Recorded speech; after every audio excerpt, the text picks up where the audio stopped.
Sup guys, spoiler alert. They tried to assassinate the heir of the Demon King, but guess what? They failed. Right from birth, he could see spirits with his dead man's eyes. Upon his death, he used a forbidden spell to reincarnate into the body of a boy in a righteous sect. From there, he combined his newfound abilities with his demonic powers. Now, let's dive into the story. In the Heavenly Demon Cult, within the Grand Heavenly Demon Palace, the Demon King lay ill. The court physician had come to examine him, hoping to determine if his sickness could be cured. However, after a thorough examination, the physician regretfully informed the court heir that the sickness was beyond his ability to treat. Even the rare medicine brought for the occasion was of no help. It turned out that the Demon King was suffering from energy deviation, a condition not easily curable. The cult heir blamed himself, calling himself a half-baked pupil with a shattered lower core. His internal chi was unstable, rendering him incapable of practicing martial arts. Instead, he mastered mystic arts and rose to the esteemed position of the cult heir of the Heavenly Demon Cult, all to repay his master's kindness. Yet despite his efforts, he felt he had failed his master. Frustrated and burdened, he left the room, muttering that even the expensive medicine he brought was useless. The cult heir is Woonwee, and he's our MC. As he walked through the halls, he wondered where he could possibly find a cure for the Demon King. Suddenly, a voice interrupted his thoughts, calling out, "It's been a while." It was none other than the vice cult leader, Cjin. He asked how Woonwee had been during his absence. Woonwee responded sarcastically, noting that Hajin's tour of the land must have been extensive. Hajin brushed off the comment, explaining that with both the Demon King and the cult heir unable to perform their duties, it fell upon him as the vice cult leader to take charge. After this brief exchange, the two parted ways. As Woonwee walked away, he muttered to himself sarcastically, "He's grateful for his efforts, indeed." Later, in his chambers, the MC sat with a cup of tea, pondering. He suspected Hajin's tour wasn't as innocent as it seemed. Everything about him reeked of suspicion. Woonwee resolved to act before Hajin could. However, as he sipped his tea, a sudden realization hit him: it was poisoned. Blood dripped from his lips as he cursed. So this is why the tea was such a killer drink. At that moment, assassins appeared from the shadows, dropping into the room. One yelled, "Attack!" They swarmed our MC like flies to mangoes. Despite his weakened state, Woonwee smirked. Even if they bring him poisoned liquor, they dare to fight him in his own chambers? He sneered. Using his illusion arts, he vanished, reappearing behind the assassins. Then he told them that if they wanted to kill him, they should have been better prepared, he taunted. Enraged, the assassins charged, but Woonwee unleashed his Thousand Chains demonic art, trapping them instantly. And bang, they were all killed in an instant. As the dust settled, the vice cult leader Hajin, along with the elders, entered the chamber. Without turning, Woonwee addressed them. "So, this is all you've got after months of plotting?" He turned to face them, with an unshaken smirk. Hajin's expression soured as Woonwee continued, "He's disappointed. Is this the best plan they could muster to take him down?" Despite the poison weakening him, our MC laughed mockingly. Hajin, visibly frustrated, wondered how Woonwee could still stand after taking such deadly poison. He yelled, "This guy's a monster!"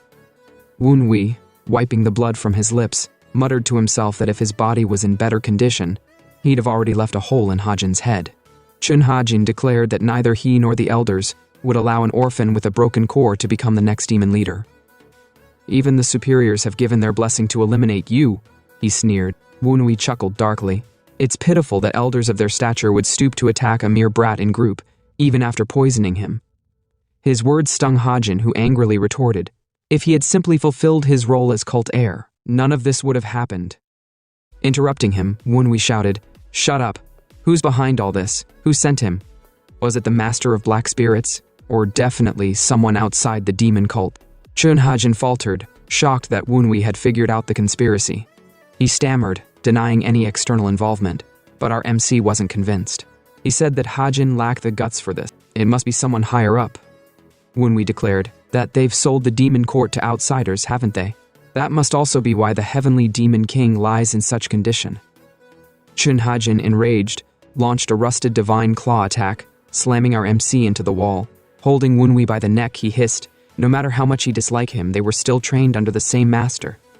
And since he's still the active leader of the Heavenly Divine Cult, so he will end his life with his own hands. But with a smile, our MC said Chunhajin should do better than this.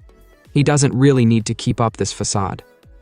No need to pretend he's trying to kill Wunwi just because he failed in his duty. As the heir of the demon cults, Wunwi told Hajin, of course, his lack of wits is why he's a puppet of outer forces. All this goading, all this provocation, it was intentional. Wunwi knew what he was doing. The elders of the demon court stood on edge, exchanging nervous glances, wondering what on earth was going on. Wunwi stood there, unbothered, smirking like he'd planned this whole fiasco from the start. Finally, our MC addressed them. They've endured him for so long, yet they still don't know. If they wanted to kill him, they should have remembered this one thing, the tricks he have up his sleeve. And bang! As cliché as it sounds, Wunwi pulled out a sword from his pocket. Not just any sword, it was the demon dragon's sword. Hajin tried to touch it, but the mere force sent him flying backward like a leaf caught in a storm. He gawked, realizing Wunwi had already amassed an unimaginable amount of mystic power. Then the thought struck him. Could it be that Wunwi is planning to kill all of them? As Hajin tried to gather himself, our MC calmly declared that he has poured all his mystic power into the demon dragon sword. This sword carries the will of the first heavenly demon king. The elders froze. Wunwi continued. While they've been attacking him, he'd been busy gathering every ounce of energy he needed into the blade. Realizing the impending doom, one elder screamed, "Defensive formation, now! Use your inner energy or we're all dead." But it was too late. The demon dragon sword lit up, and with one swift motion, Wunwi unleashed the soul-combusting hellflame arts. And bang! In an instant, everything was obliterated, the entire area, the building, the dragon statues, everything. Even as they were being annihilated, the elders cursed, calling him a bastard. Until the end, Wunwi still managed to remain a pain in the ass. As the dust settled, our MC, lying amidst the rubble, muttered that no matter how pitiful his life has been, he didn't think he'd go out like this, along with the betrayers. This moment triggered a memory in Wunwi. Back when he was a frail, skinny kid, constantly bullied by the others in his village because he claims he could see ghosts. Even Broomstick would mock him for his unnaturally thin legs. One boy in particular, the ringleader, had shouted, "Look at him! An orphan with a broken lower core." What a joke. Our MC endured it for a while, but one day, he snapped. Bloodlust in his eyes, he picked up a rock and smashed it against the bully's head. Of course, this only made things worse. They chased him, vowing revenge. As he hid, gasping for breath, our MC muttered, "These idiots never know when to quit. Just like these spirits that keep following him, can't they all just piss off already?" Suddenly, a voice interrupted his thoughts. A man, draped in expensive robes and carrying an equally lavish sword, appeared. Our MC froze. He hadn't sensed this man at all. Assuming the man was after his cursed eyes, our MC didn't hesitate to offer them. He said, "Take them, boil them, pull them out, I don't care. They're yours." The man didn't laugh or scoff. Instead, he placed his coat over our MC's shoulders and said, "His eyes aren't cursed. They're a blessing." This was the first time anyone had spoken to him with kindness. The man explained that our MC had a blessed upper energy core and the potential to achieve greatness. Still skeptical, our MC hesitated, but the warmth in those words stayed with him. When the man asked if he would follow him, the boy nodded. Then the man asked for his name. Our MC simply replied, "He don't have one." The man then named him Wunwi, commemorating the start of his new life. From that day forward, Wunwi had a reason to live. Back in the present, Wunwi lay dying, his blood pooling beneath him, his strength fading. His body was beyond repair. He muttered, "He can't die here. Not like this. It's too pitiful." Realizing he had no choice, he decided to invoke the forbidden arts of Zorus, the primordial divine technique. The primordial divine will of reincarnation is the forbidden art used by ancient practitioners to overcome death by transferring their soul to another person's body. Even if the transfer is successful, they are destined to live a short life, due to the body's rejection of the new soul. Now, after circulating the remaining mystic energy from his body to activate the arts, although not sure of its success, he left it to the heavens. As the reincarnation process continues, he hopes his master will be safe until his return. He promises he will surely find his master no matter the body he enter, but that's if the reincarnation process actually works. After a while, my cameraman's view was filled with darkness, but suddenly, things started to clear. In the next scene, a boy is seen being beaten. A lady yells at him, reminding him that as the son of a concubine, he should keep laying low and stop trying to visit his father. The boy, lying on the ground, mumbles to himself that his whole body feels numb, and waking up to the sound of beating is the worst. It turns out that our MC, Yon Wunwi, is now the host of the body. The reincarnation process had worked successfully, but when he opened his eyes, he couldn't believe what he saw. The woman called out his name, Tang Wunwi, and asked him if he was listening to her corrections. How long would he continue lying on the floor? She ordered him to get up immediately. Our MC, surprised, found it ironic that this new body shared the same name as him, but the only difference is their surname. The woman, seeing he wasn't responding, threatened to hit him. And with a bang, Wunwi blocked her arm. With a shift in aura, he told her straight-faced, "Her breath stinks. Can she point her face somewhere else?" She was shocked. This was the first time the Wunwi she knew had ever talked back. Her face twisted with anger. How dare he call her an old hag? She fumed, storming out of the room and telling him not to even dream of leaving until he understood his mistake. Finally, with some peace and quiet, Wunwi sat down, letting out a sigh. He began reflecting on how the reincarnation process went. As he sat, after images of the body's memories flooded his mind. According to the remaining ego of this body, that woman who just left was his stepmother. Our MC recalled that the primordial divine will of reincarnation only works on bodies that have just died or are about to die. That means the actual owner of this body will soon die. Wunwi couldn't believe it. His stepmother had beaten him to the brink of death. It seemed his old life was pitiful, but this Tang Wunwi's life was even worse. He touched the body and thought, this body is barely trained and in bad health. That's probably why the real owner died. But there was something this body had that his previous one didn't. An additional lower energy core. In his first life, Wunwi only had an upper energy core, but now it's different. Wunwi, filled with determination, said to himself that if he can train this lower core and master martial arts, combined with the mystic arts in his dead man's eyes, he'll be able to control the dead and protect his master, the heavenly demon leader. He will show those bastards who backstabbed him and his master what it means to face death. In the Sichuan Tang Clan, one of Muram's 6 great clans and the ruler of Sichuan, stands the Tempest Squad, the group that leads the Tang Clan. Their leader, known as the Tempest Swordman, is Tang Hosan. He founded the Tempest Squad alongside the 9 Dragons Division, a powerful branch of the Tang Clan. Tang Hosan had 3 heirs, 2 children with his legal wife, the first and third child, then 1 illegitimate child. This middle child was born out of wedlock, resulting from a mistake Tang Hosan made while drunk, when he slept with one of his servants. This middle child was none other than Wunwi, who had been reincarnated as the illegitimate child of the Tang Clan. Even servants looked down on Tang Wunwi, but I guess it would be different now, since our mischievous MC has taken over the body. Now, one of the servants was scolding Wunwi, calling him out for talking back at the Matriarch, and telling him to go beg for forgiveness. Lady Samyong ordered the servants not to bring any food to the White Pavilion, and now it looks like they'll all starve alongside Wunwi. But as the servant yapped, all our MC could think was that he couldn't believe even a servant was looking down on him. And bang, in an instant, before the servant could utter another word, Wunwi slapped him, sending him flying backward. The servant grumbled. He was just giving him some advice, right? Why slap him? With bloodlust in his eye, Wunwi stood and told the servant that if he kept acting this way, he'd be forced to teach him a lesson. Then he started hitting the servant until the man begged for mercy. The servant's name is Young Sam. After beating him black and blue, our MC sent him on a secret mission. With an evil grin, Wunwi hoped he would obey, and Young Sam quickly replied, "Of course, he'll do as he say." He bowed deeply and left. Afterward, Wunwi said to himself that he couldn't believe his hand was stinging just from hitting someone a few times. He thought about how weak this new body was. Not only is his body weak, he also has no allies within the Tang Clan, making him all alone.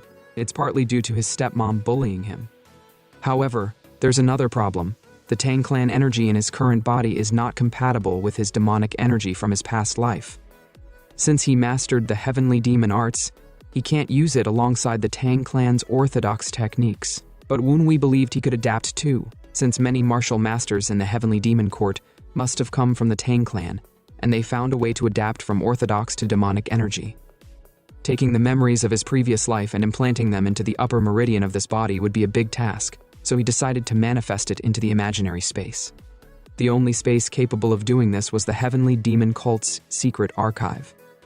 After a few gestures, he opened the archive. Fortunately for him, the use of the primordial divine will reincarnation didn't cause him to lose much of his memories.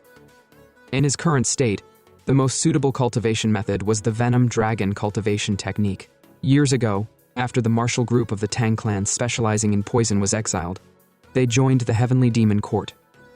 The venom dragon cultivation technique allowed them to master the poison arts of the demonic cults. Instead of using the typical demonic energy, they used poison energy, combining it with the Tang Clan's martial techniques. Wunhui realized that if he used the venom dragon technique, no one would suspect him of using demonic energy, even though it was technically a demonic art. The issue was that embracing the poisonous energy would bring excruciating pain, and he would need to consume higher-level poison to replenish it. Now that he had unlocked his dead man eyes in this body, our MC felt a proud grin form on his face.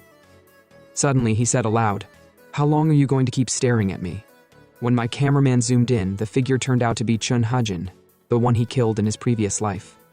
Their souls were lingering around because when Wunhui used his 1,000 chains to bind them, their souls couldn't pass to the afterlife or reincarnate.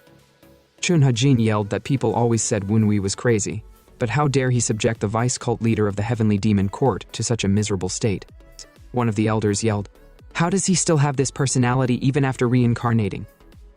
With a smirk, our MC told them that if they were planning to kill him, they should have prepared for the consequences. With a snap, he pulled Hajin's chain, dragging the old man down to the ground. They already know his abilities, yet they foolishly rebelled against him, despite knowing what happens to those who try. The rest of the elders in spirit form trembled, and Wunhui taunted them, saying, "If they stay in these chains, they won't even be able to reincarnate." Ajin could see he wasn't bluffing and cursed. "Damn it all," he finally screamed out. Ajin told Wunhui, if it's information he wants, he will give it to him. Wunhui shook his head. "I don't need anything from you. You've got plenty of people who'll give him the info he needs." With a few more gestures, he turned Hajin's spirit into smoke and compressed it into an elixir. "This is the real power of the Phantom King," Wunhui said, holding it up as an example to the elders. He told them that this is what happens when they mess with him.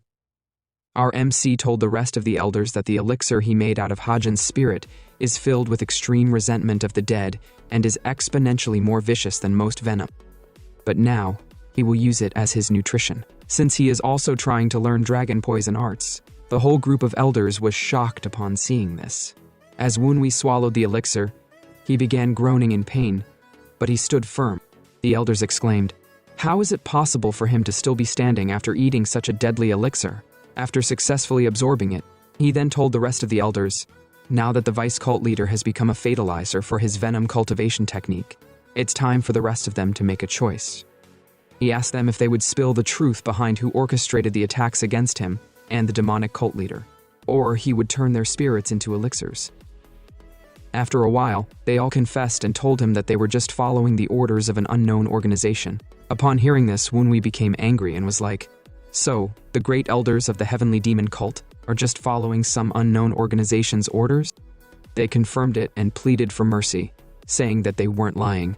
"Please spare us," they begged, holding them in his palm. Wunhui thought to himself, an organization without a name? How is that possible?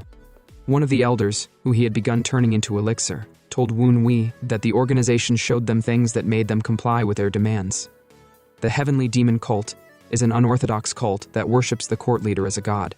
For the elders to betray the heavenly demon and attack him, cult heir. This means the fear they felt from the heavenly demon was nothing compared to the fear instilled by this organization. He then recalled that there are people who have surpassed mankind and are trying to climb the Tower of Power. They are powerful demigods, causing national disasters wherever they go. Now, sitting with the spirit elixirs in hand, Wunhui realized that the mastermind behind the annihilation of the demon leader was far stronger than he had imagined. He had no luxury of time to adjust to the poison he absorbed in the spirit elixirs. He needed to get stronger quickly to figure out who plotted against them. 2 months later, in the Matriarch's room, Miss Samyong smashed a ceramic cup against the wall, screaming at a servant. She demanded to know if he had given any food to that bastard, Wunhui.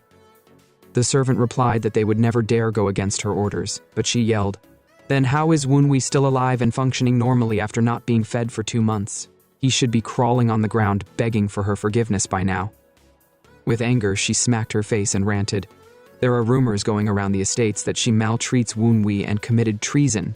The clan leader, the Patriarch, is coming soon. How can she face him with these rumors swirling? She sighed and asked the servant what Woonwee had requested. The servant stammered and said that Woonwee wanted information specifically regarding the unorthodox and demonic factions.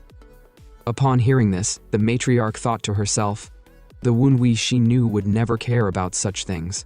He's changed too much in 2 months. There must be someone controlling him.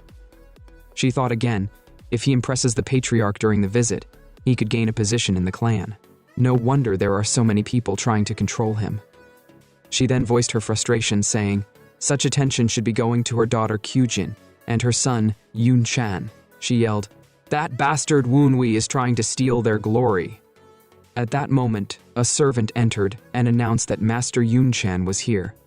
The matriarch calmed down. It seems her son has completed his isolated training. She told the servant to report immediately if he notices any changes about that bastard Woonwee. With a fearful smile, the servant replied, yes, I'll take my leave now. Yun-chan entered, greeting his mother and asking how she had been. With a smile, she said she had been well and told him to sit down. She commended him for his hard work and isolated training and asked if he had gained the growth he desired. With a proud grin, Yun-chan replied, although it wasn't much, he got closer to mastering hidden weapons. With a serious expression, he told his mother that he had heard about that bastard on his way here. So Woonwee still hasn't repented after disrespecting her? With a sigh of frustration, the matriarch said, she get headache just thinking about that bastard. She have no idea what he's up to. Before she could finish, Yun-chan interrupted, saying he thinks Woonwee has someone backing him up. The matriarch was surprised that even her son thought the same. He continued, Woonwee doesn't have much inner energy and hasn't been eating or drinking for the past 2 months. There's no way he could have lasted without food. Someone must be secretly feeding him elixirs every night. The matriarch clenched her fists. That's what she thought too. She don't know which fool is supporting him, but whoever it is must be strong. She added, whoever is feeding him elixirs is making him appear far stronger than he actually is. And when the Patriarch visits, that person will definitely show up. Yushan smiled evilly. No matter what the perpetrator does to aid Woonwee, how much can a bastard son really do? He added, if Woonwee causes any trouble, they'll just stop him, as loving siblings. In another scene, purple energy swirled around a room. It was Woonwee, practicing his demonic arts. The spirit spider told Woonwee that Miss Samyong and her son were planning to make him join the security division of the Tang Clan. With a sly smile, our MC thought to himself that they were just making things easier for him.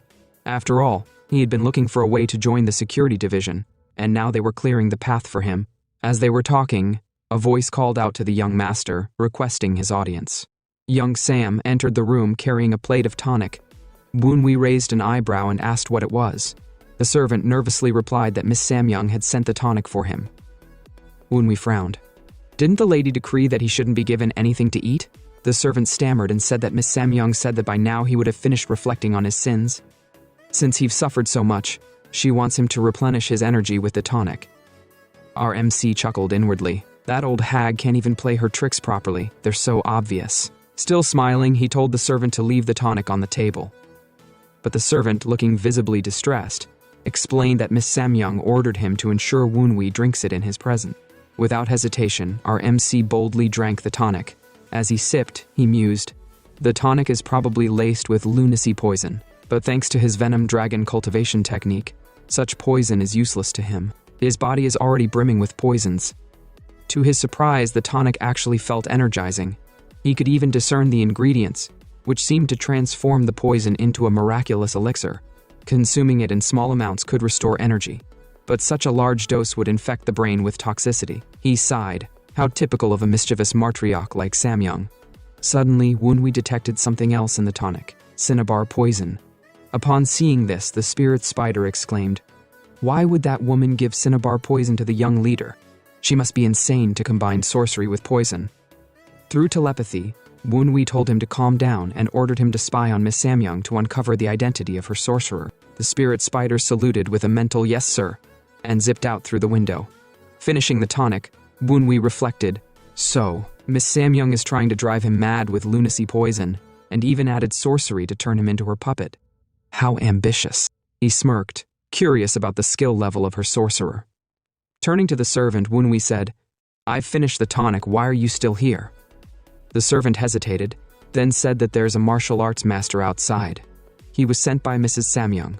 Stepping outside, he met a man who introduced himself as Tang Clan, the fierce wind warrior. With the face of someone who hadn't slept in 5 days, Tang Clan declared he'd been assigned to be Wunwi's martial arts master, though only for a few days. Our MC recognized the name. Tang Clan was one of the top 5 masters in the world, and had been the largest contributor to the Tempest squad during their frontline battles.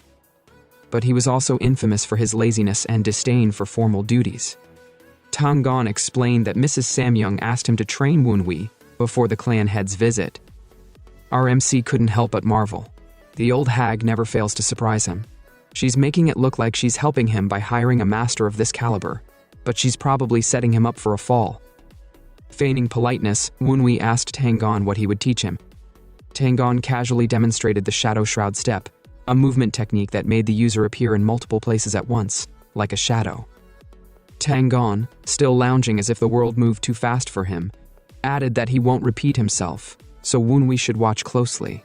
Tang Clan said lazily that he've shown how it's done. Now just follow the footsteps he left on the ground. Wunwi stared at the footprints and thought, learning the Shadow Shroud step will definitely be useful. This man truly lives up to his title as the fierce wind warrior, even if he's the laziest master he've ever met. Suddenly, Wunwi told him that he had learned it all. Tango was surprised. He couldn't believe it. With an unsure look, Tango said our MC didn't understand anything. The Shadow Shard step technique was particularly challenging, taking Tempest squad members 10 days just to learn the form. With a proud grin, Tang Clan boasted that even a genius like himself had taken 5 days to master it. With a mocking expression, Wunwi gave a dry laugh, thinking, this guy's calling himself a genius for learning such an easy technique in 5 days? As Tango was about to leave, Wunwi stopped him and repeated that he had learned it all. Furious, Tango smacked his own forehead in frustration and reiterated that the technique wasn't something anyone could just see and copy. But as he kept yapping, Wunwi interrupted, suggesting they place a bet. If you don't believe me, he said, then let's bet on it. Wunwi raised the stakes. They'd wager 30 silver coins on whether he had truly mastered the Shadow Shard step. Upon hearing the amount, Tango's face lit up with glee, until Wunwi added, from what he heard, their monthly wage is about 10 coins. That means Tang Clan have to bet 3 months' wages to make it worthwhile. Clearing his throat, Tang Clan tried to backpedal, and said that the Shadow Shard step is a priceless martial art, born from the spirit of the Tang Clan. Betting on it isn't very appropriate. But Wunwi, ever the villain, knew how to press his buttons. With an evil grin, he asked, what's the matter? Is Master Tang Clan afraid? Tango's face turned red with fury. Wunwi mocked him further, laughing.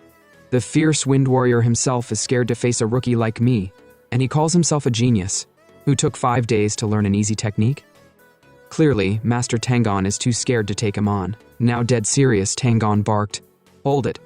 Then he told Wunwi to prove he've mastered the Shadow Shroud step. Before Tang Clan could finish speaking, Wunwi began appearing in different places at once, moving so quickly that he even swiped Tango's money during the demonstration. The martial master stood frozen in shock, clutching his now empty coin pouch. Wunwi, holding the sack of coins, smirked and said, he'll take it as payment for the bet.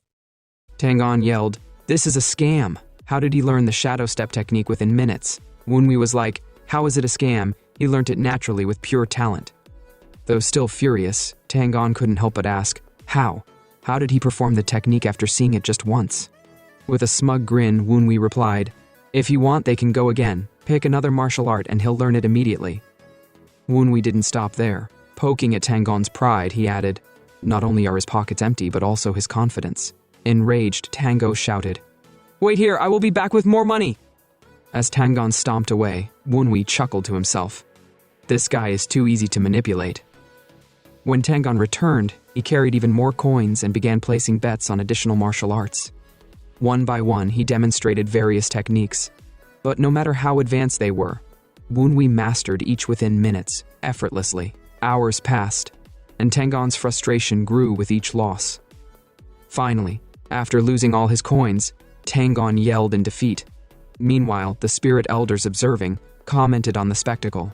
One said, "Tangon may be a heretic, but he feels sorry for him." Another replied, "He's unlucky to have crossed paths with their cult heir. Woonwi has tormented many before him." Back at the training ground, Woonwi asked if he got any more martial arts to bet on. Tango groaned. "He's broke. He can't bet anymore." Unfazed, Woonwi said, "Then he'll bet on one last technique. They should make it interesting." Tangon snapped, asking, "What is he talking about?" "He don't have anything left." With a proud grin, Woonwi poured Tangon's remaining coins onto the ground. Tangon, now truly desperate, accused him. "What's next? Is he planning to sell him as a slave?" Woonwi replied, "Nothing so extreme, but there is one technique he haven't shown him yet, the tempest dance." Hearing this, Tango's playful demeanor vanished. His eyes grew serious. Tangon, his temper flaring, stood with such intensity that the heat from his mana could almost push Woonwi away. He declared that while other martial arts might be fine, the tempest dance was the soul of the Tempest Squad. For Woonwi to speak of it over a bet was disrespectful. With a serious face, he told Woonwi to refrain from speaking of it again. He asked Tangon if his reluctance to teach was because Woonwi lacked the right to learn the tempest dance. Tangon replied, of course, Woonwi had the right to learn it, being the son of the clan head. He noted that he had already shown the skill to the clan's first daughter and third son, so teaching Woonwi wasn't an issue. With a serious expression, our MC clarified that he wasn't talking about bloodlines. He was asking whether Tangon believed someone like him could actually learn the martial art. Tangon, brows furrowed in confusion, demanded to know what he meant by that. Woonwi, his anger rising, asked if Tangon saw him as someone who lacked the potential to become a tempest. He spoke as if making a pledge, challenging Tangon to tell him if he had the right to carry on the Tempest Squad's mission. Upon hearing this, memories flooded Tangon's mind. The Tempest's mission was one of the greatest in their history, but faltered after the squad's dreadful defeat years ago. The Tempest Squad had been reduced to mere zephyrs, losing many of their members before retreating. For 20 years, they had hoped to return to their former glory. Now, to hear such words from young Master Woonwi, who seemed to think he could pick up the mantle, left Tangon shaken. He voiced his thoughts aloud, telling Woonwi that hearing him speak of the Tempest made his heart quiver. Yet, he still couldn't believe Woonwi was truly sincere, especially since the mention of the Tempest dance as part of a bet. Woonwi, exasperated, muttered to his steed, calling Tangon a pain. He reminded Tangon that if he had asked to learn the Tempest dance 4 hours ago, Tangon wouldn't have agreed, because he's a lazy master probably planning to run off after showing him the Shadow Shroud step just once. So Woonwi had no choice but to bait him into accepting a wager to prove his worth. Tangon, nodding, admitted that he had heard rumors about Woonwi's change, but now he saw the truth. Woonwi had been hiding his power all along. In fact, it seemed he had been hiding it for years, saving it for this very moment when the clan leader would visit. Our MC's secrecy wasn't lost on Tangon, who chuckled darkly at the realization. The spirit elders, while observing, acted like commentators, marveling at Woonwi's ability to use the yapping technique. They noted that the lad was indeed skilled at it. Woonwi snapped and, using telepathy, warned the spirits that they'd become spirit elixirs if they didn't stop talking. Woonwi then asked Tangon if he would teach him the Tempest dance or not. Tangon, deep in thought, took his time before replying, but the spirit elders chimed in, predicting that no one could resist Woonwi's sweet words. It was his technique that had managed to win over so many of the demon elders. Our MC, now thoroughly irritated, prepared to turn them all into spirit elixirs, until Tangon relented. "All right," he finally said. "He'll teach him the Tempest dance. But remember, unlike the other martial arts, this one will be tough to master quickly." Woonwi, full of confidence, said that he would learn it by the end of the day, and that the loser would buy the winner a meal and drinks.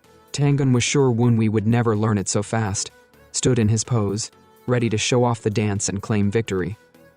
Now, the stakes were clear. Aside from Tangon, the other Tempest Squad members didn't interfere with matters concerning the inheritance of the clan head. Even if Woonwi carried on the Tempest legacy, Tangon wouldn't be able to support him as the next heir. But still, Tangon couldn't help but feel a sense of responsibility as he prepared to teach Woonwi. Hours later, they were in a restaurant, with empty plates scattered across the table. Tangon, having lost the bet, sighed. Wenwei had, indeed, learned the tempest dance within a day. Tangon couldn't help but feel a sense of pride in his master's son. Still, Wenwei wasn't even sharing a drink with him, adding to Tangon's frustration. He'd eaten 20 plates of food. The waiter approached, asking if Tangon needed anything else. "Another bottle of alcohol," Tangon said, frustrated. He couldn't bear watching Wenwei eat all his money while he remained sober. A few minutes later, Tangon kept drinking, while Wenwei, deep in thought, realized that the restaurant was the perfect place for his next plan to unfold. Beneath the table, he began making secret gestures, setting the stage for whatever came next. The spirit elders warned him that what he was trying to do was the communication spell of the revered demon god mythos. They cautioned him against leaving such a crucial mark in a place as insignificant as a restaurant, but our MC told them he had to leave the mark, so his fellow demon sect members would know that he was still alive. In another scene, it had been over 10 days already. The spirit spider wondered how long he would sit and spy on Lady Samyong. He sighed, thinking to himself that he hadn't noticed any suspicious meetings in all this time. As he continued to watch, a figure entered Mrs. Samyong's compound. There was no doubt, the person was wearing a Qingsheng sect uniform. The spider was curious about what this person was doing here. After a closer look, he realized the woman was Cjin, the first daughter of the Tang Clan. As she walked inside, the spider muttered to himself, for Cjin to visit Miss Samyong. That means there must be some news. He sprinted into the apartment to eavesdrop. As he slipped in through the window, he heard Cjin yelling at her mother for inflicting pain on her stepbrother. She was furious, from hearing that her mother has grounded Wenwei in isolation and banned him from eating. That's cruel. Mrs. Samyong calmly responded, saying Cjin shouldn't worry about that bastard, since someone was taking care of him in secret. Not buying her mother's sweet words, Cjin slammed a hand on the table and said that there's no justifiable reason to mistreat Wenwei. She shouted. How could a mother be so cruel to punish a young boy like that? Not feeding him for 2 months? With disgust, Mrs. Samyong retorted. Why is she getting so worked up over that illegitimate child? Cjin turned to leave, telling her mother she was tired of hearing her call him that. Does she ever change her views? Cjin then said that she will reveal the truth about how Mrs. Samyong have been treating him. As she headed for the door, Mrs. Samyong told her to stop, warning that it would cause problems. After Cjin left, the Matriarch muttered, Cjin's always been too affectionate, ever since she was a child. How is she supposed to take her father's place as clan leader with this kind of behavior? Meanwhile, the spirit spider had overheard everything. He wondered how he would report this to Master Wenwei. This family is a mess, he thought to himself. Just thinking about it gives him headaches, and he's a spider. On the other hand, Miss Samyong was seething that her daughter rebels again, and because of that bastard at that. In a fit of rage, she called for one of her servants. She need to leave immediately. Noticing her movements, the spirit spider speculated that Mrs. Samyong must be going out because of the young leader. She must be going to see the sorcerer. He followed her to figure out who this sorcerer was, who had tried to manipulate young Master Wenwei. In another scene, our MC was still practicing with Master Tangon. He reflected that it had already been 10 days since he told his summoned spirit to keep watch on Mrs. Samyong, but there had been no news since then. He was also worried that the symbol he placed in the restaurant hadn't been communicated to his fellow demon sect members. He wondered what was going on. It's either the rest of the demon cults left, or maybe they can't act because of some restriction. Either way, the situation doesn't look good, Wenwei thought. If you don't hurry and get stronger, there might be problems. Tangon, watching him practice, commented, He's good at keeping up with a weapon. With a proud grin, Wenwei boasted. After all, he's a great student, so of course he's good at everything. Master Tangon gritted his teeth. If he's such a great student, why can't he learn to be humble? He snapped. Tangon then told Wenwei, the Tang Clan is famous for its stealthy weapons and poisons. Wenwei listened but thought to himself, all this talk is just building stepping stones for poisons and stealth weapons, but what he really want to learn is the 9 heavenly demon sword, which is split into 2 parts. He mused that if he could learn the weapon techniques of the Tang Clan, it would help him master the 9 heavenly demon sword. Although it was possible for him to achieve this dream in his current body with a Dantian core, learning poisons and stealth weapons could come later. Tangon noticed our MC's evil grin. He asked what's with that look, but Woonwee said nothing. Tang Clan then informed him, Miss Cjin is here in the mansion.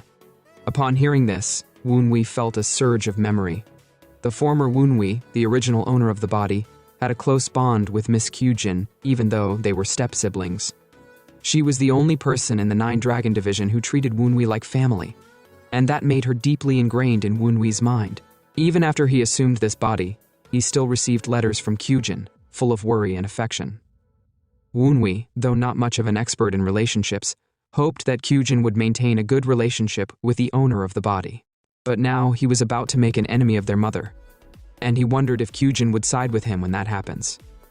But deep down, he knew that siblings always sided with their family. In another scene, young Sam, the servant, bowed to Yunchan, the third heir of the Tang Clan. He asked the servant if he has stuck to the recipe for 10 days. The servant replied, of course, he's been feeding Woonwee the poison all this time. Yunchan then dropped a bag of gold as payment and said, well done. The servant thanked him and quickly left. From the shadows, Yunchan called out to a figure, telling him to get rid of the servant.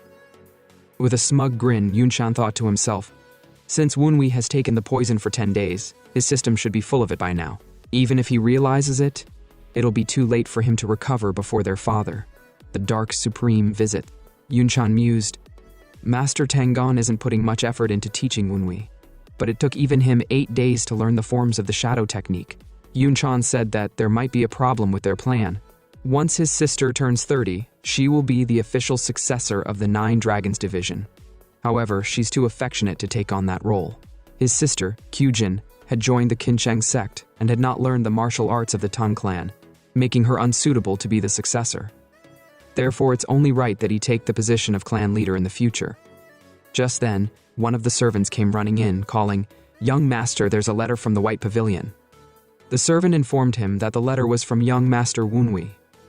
Yunchan quickly opened the letter to see the details. When he read it, his expression turned sour. The letter said, let's duel, you fool.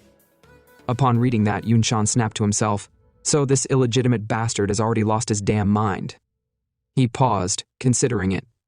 No, it's impossible for Woonwee to challenge him like this. This must be a scheme, or a poisoned letter meant to kill the reader. He quickly tossed it away, suspecting it was some deadly trick of the Tang Clan, but upon second thought, he reconsidered that it doesn't seem to contain any poison. The letter continued, stating that Woonwee wanted to redefine their awkward sibling relationship through this duel.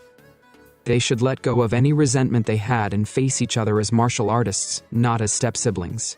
Yunchan chuckled to himself. There must be a scheme here. He then told the servants, rip it up. He appreciate the offer, but he's rejecting the duel. 2 hours later, another letter arrived from Woonwee. It contained a single word, coward. Yunchan's face turned red with anger. He knew it. Woonwee is going to keep sending letters like this. He then told the servants not to take any more letters from the White Pavilion. The next morning, just as Yunchan woke up, he saw something written on the wall.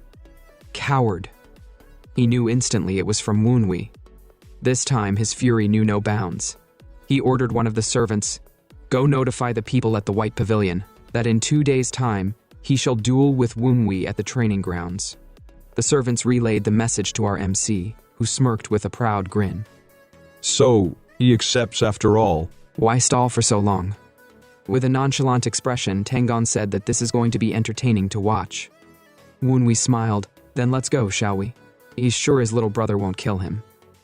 In another scene, Cjin confronted Yunchan, demanding to know if he really wanted to duel against Woonwee. Yunchan, brimming with anger, snapped back and said, that idiotic illegitimate child taunted him first, so take whatever brotherly affection you have to him. Cjin, stunned, quickly realized it was Woonwee who had suggested the duel. She rushed to the White Pavilion to confront him and ask why. As she approached the pavilion, she could feel spectral and death energy emanating from the place. When she stepped inside, it was even worse. The walls were marked with signs of death, and the entire place felt like the hideout of deranged martial artists.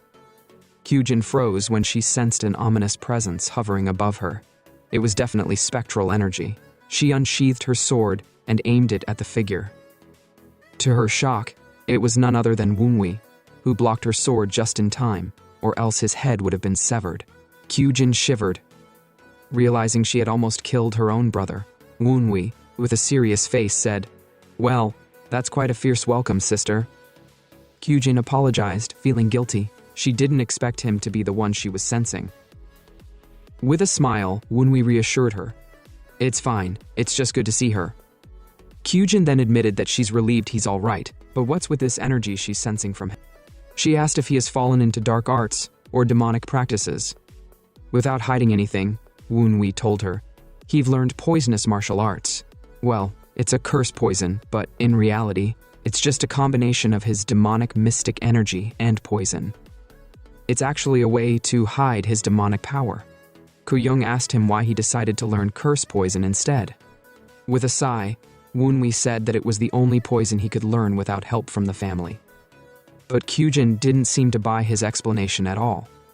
Our MC then clarified that as a member of the Tang family, the purpose of obtaining greater power by disregarding morals was natural, so there wasn't an issue with him learning curse poison.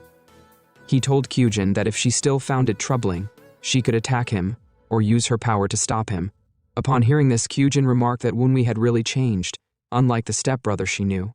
But the reason Woonwi was doing all this was because he couldn't allow Cjin to keep trying to protect him like she did with the old Tang Woonwi. He needed to draw a line here. Suddenly, Cjin began laughing mischievously. She said that now she understood why her mother and little brother were wary of Woonwi. For him to be able to say such words, inspiring the will to fight, it was shocking. Suddenly, even our MC was taken aback, shocked by the change in aura. There was a massive killing intent emanating from Cjin's body. With an evil grin, she laughed, saying that he had really exceeded her expectations. Cjin turned out to be one of the soul streaks, a seed of the limit breakers. From her deadly aura, she must be the Azure Spectra streak. Our MC had doubts for a while, but now everything makes sense. At first, he wondered why Cjin, who was first in line to inherit the clan leader title, suddenly became a disciple of the Qinzheng sect. Now he understood what had been happening. The soul streak, which bestows power upon its owner, grants absolute talent, and is considered one of the conditions to become a limit breaker. But like the name suggests, soul streaks are rooted into the soul itself. Moreover, the Azure Spectra streak is a deadly streak that requires fighting to do whatever it takes to win. Cjin, when in the mood to fight, is nothing short of a murderer who stops at nothing. Woonwi then told her that she was the one complaining about his strange energy not too long ago. But now she herself seemed to have quite the disturbing energy. Cjin apologized after calming herself down. She said she forgot why she came here for a moment. As she did this, Woonwi was surprised by Kuyong's ability to hold back the killing intent of the Azure Spectra streak so easily. She must really be a strong martial artist. After everything calmed down, Woonwi offered her some tea. She took a sip and commended it for being delicious. Then, Cjin reached into her bag and said she brought some candied fruits from a nearby shop on her way. She asked Woonwi if he liked them. Deep down, Woonwi didn't particularly like them, but he had to act like he did. In his mind, he told himself that he would stay polite, since it wasn't actually his body. Woonwi couldn't get used to her happy face. It was as if Cjin was living a double life. He seriously couldn't believe she was the same person who had been exuding so much killing intent earlier. She was more like a demon wearing an angel's coat. Getting straight to the point, he asked her what the main reason was for her visit today. Was it his match against Yunchan tomorrow? Cjin replied that was part of the reason she came, but actually, she came to apologize. She knew her mother and younger brother had been mistreating him. With a serious face, Woonwi told her that he didn't honestly believe. She thought he would forgive them on her behalf. Cjin replied, "Yes, of course not." But still, she wanted to apologize. She said that she was really sorry. Woonwi smacked his head and said that no matter what, he was still going to fight Yunchan. Cjin told him that she was worried he was being pushed into the duel, but now she saw it was actually him who had forced Yunchan to participate. She asked if he was sure about this. Although she understood he was strong now, her junior brother Yunchan was still skilled. While taking a sip from his tea, Woonwi told her he had his own tricks up his sleeves, so she shouldn't worry. Yunchan and Mrs. Samyong had been feeding Woonwi with lunacy and cinnabar poison, in the hopes of controlling him during the duel and using their sorcery to break him down. But our MC had seen through their tricks right from the onset. Cjin told him that even if he defeats her brother, the power they had in the household couldn't be disregarded. If Yunshan loses, their mother would do anything to hide the truth. With a smile, Wunwi told her she was worrying too much. Since all of this was orchestrated by him, everything would go as planned. He then invited her to the training ground tomorrow. The next day, at the training ground, the whole place was already filled with a crowd, expecting to watch the thrilling fight between the illegitimate second child Wunwi and the legitimate third child Yunshan. People were already placing their bets, with most of them betting on Yunshan to win, and there were about 500 people ready to watch. Upon seeing the number of people in the arena, Cjin now understands Wunwi's plan. With the whole place filled with people, all eyes would be on the fight. Even if Yunshan, her junior brother, loses, their mother won't be able to hide the truth. In a part of the arena, Yunshan was angrily waiting for the duel to start. Suddenly, as usual, our MC, being a troublemaker, began using telepathy to taunt Yunshan. He was like, "Our dear Yunshan seems nervous." Upstairs near the arena, Master Tagon and a few members of the Tempest squad came to watch the fight. The huge guy, Tae, told Targon that young Master Wunwi had definitely made a big deal out of this fight. Targon asked if both of them had come to watch the fight as well. They replied that they were actually there for work. With such a big crowd watching the duel between the two successors, they needed to ensure nothing went wrong. With a smile, Tagon asked them who they thought would win the duel. With firm resolve, Tae replied that it was obvious. Sure, Wunwi might have learned some martial arts, but it had only been for 10 days. Another member chimed in, saying it was obviously Yunshan who would win. Tagon agreed, noting that everyone probably thought Yunshan would win. But this duel was initiated by Wunwi. Aren't they curious as to why he would challenge Yunshan? Meanwhile, in the arena, Yunshan was questioning one of his servants. As they spoke, our MC began using telepathy again to taunt Yunshan. Through the telepathy, Wunwi mocked Yunshan, calling him a mama's boy. Calling a grown man like Yunshan a mama's boy was the highest form of disrespect, and our MC was used to stuffs like this. Yunshan became furious, but Wunwi asked if he's anxious because he's still attached to his mommy. Maybe he should go find her and hold hands. Yunshan snapped, telling our MC to shut his mouth. But Wunwi, still taunting, remarked that mama's boys like him should only hear nice things. This infuriated Yunshan, who was boiling with anger. Suddenly, he stood up, and in an instant, he jumped onto the arena stage, demanding Wunwi come out so he could rip his damned mouth open. But our MC wasn't on the stage yet. Instead, he used telepathy from a distance to provoke him. The crowd murmured, wondering what was going on. How was Yunshan being forced onto the stage when he wasn't the one who suggested the duel? As my cameraman zoomed in, Wunwi was seen walking up the stairs with a majestic air. He commented that his little brother was so easily angered and everything seemed to be going his way. Then he bowed and exchanged pleasantries, following the usual formalities of the Tang Clan. He announced that he is Tang Wunwi of the White Pavilion, and he wished for a good fight. Meanwhile, Cjin, who had come to watch the duel, observed that Wunwi seemed to have angered Yunshan, using the frequency whispering technique. However, Cjin thought her brother could have controlled his anger. There were murmurs in the crowd about how Wunwi appeared to be minding his manners, but Yunshan was acting rude. While the outcome of the duel was important, Cjin noticed Wunwi looked confident in winning. Still, her junior brother was also a rising star of the household and a genius, so Wunwi shouldn't underestimate him. As they faced each other, they kept up the telepathic insults. Yunshan told Wunwi that all he could do was throw low insults. Our MC retorted, asking if Yunshan had come to the stage to fight verbally, or if they could just get to the point of the duel already. In an instance, they took their fighting stances. And bang, the stage was enveloped in smoke from an explosion. The audience murmured, wondering what had just happened. Was it a smoke bomb?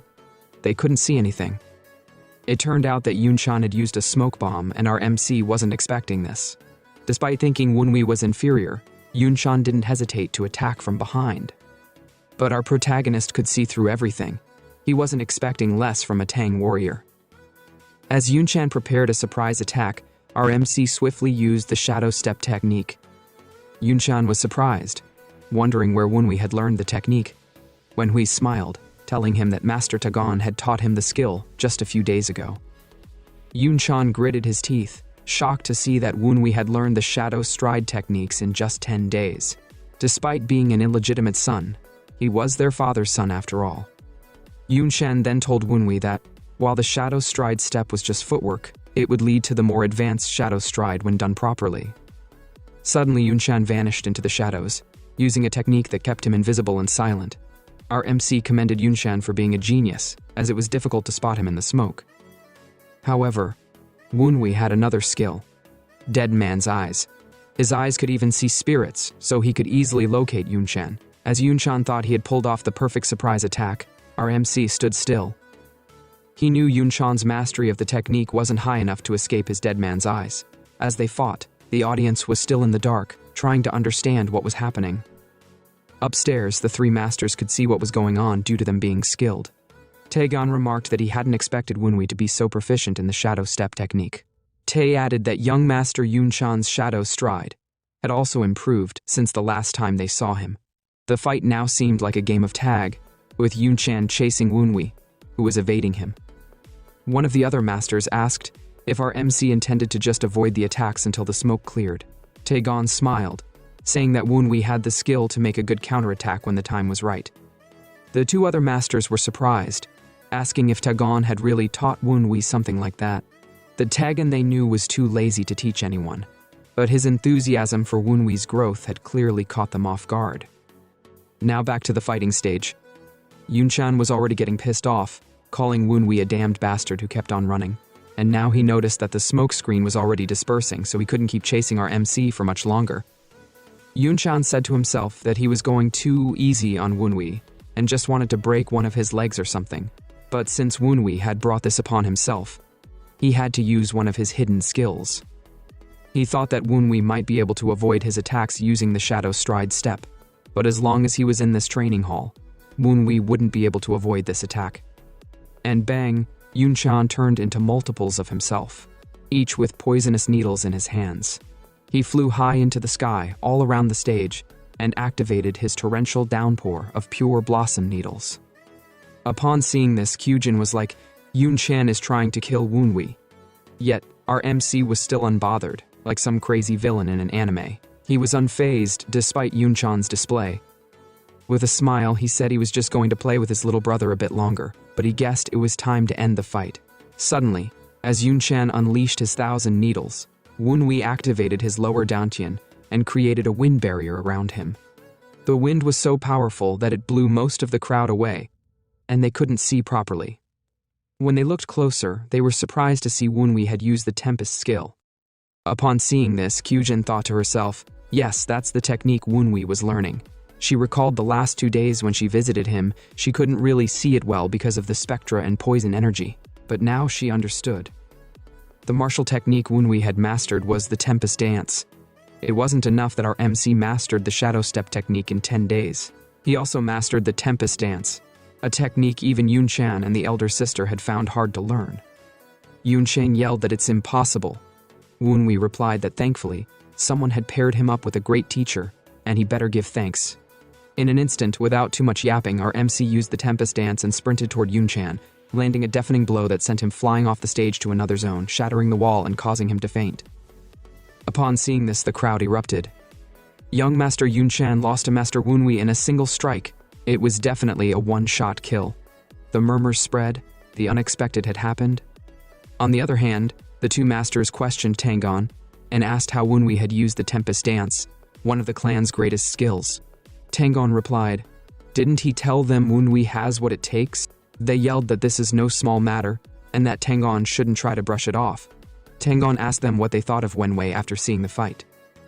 He asked them if they noticed that Wunwei's wind felt similar to the wind they once served. The huge guy, Tae, asked Taegon if he was implying that our MC had the same talents as the head of the clan. Taegon replied, "Not right now, but Wunwei has the talent to create a tempest in 10 days. And he also promised to carry on the Tempest Squad." As they were talking, they thought the fight was over. But Taegon noticed that Wunwei was still making wind, which meant he was still trying to fight. Now our MC looked at Cjin, his elder stepsister, and asked if she would accept a duel. Upon seeing this, Cjin's eye went black as the whole crowd gasped. It was then that they recognized her. Wait, she's Wunwei's sister? That means she's Miss Cjin, the current successor of the clan. They hadn't recognized her since she'd gone to the Qinsheng clan years ago. They thought she must have returned to greet her father, the Dark Supreme. It had been a couple of years, so they didn't recognize her at first.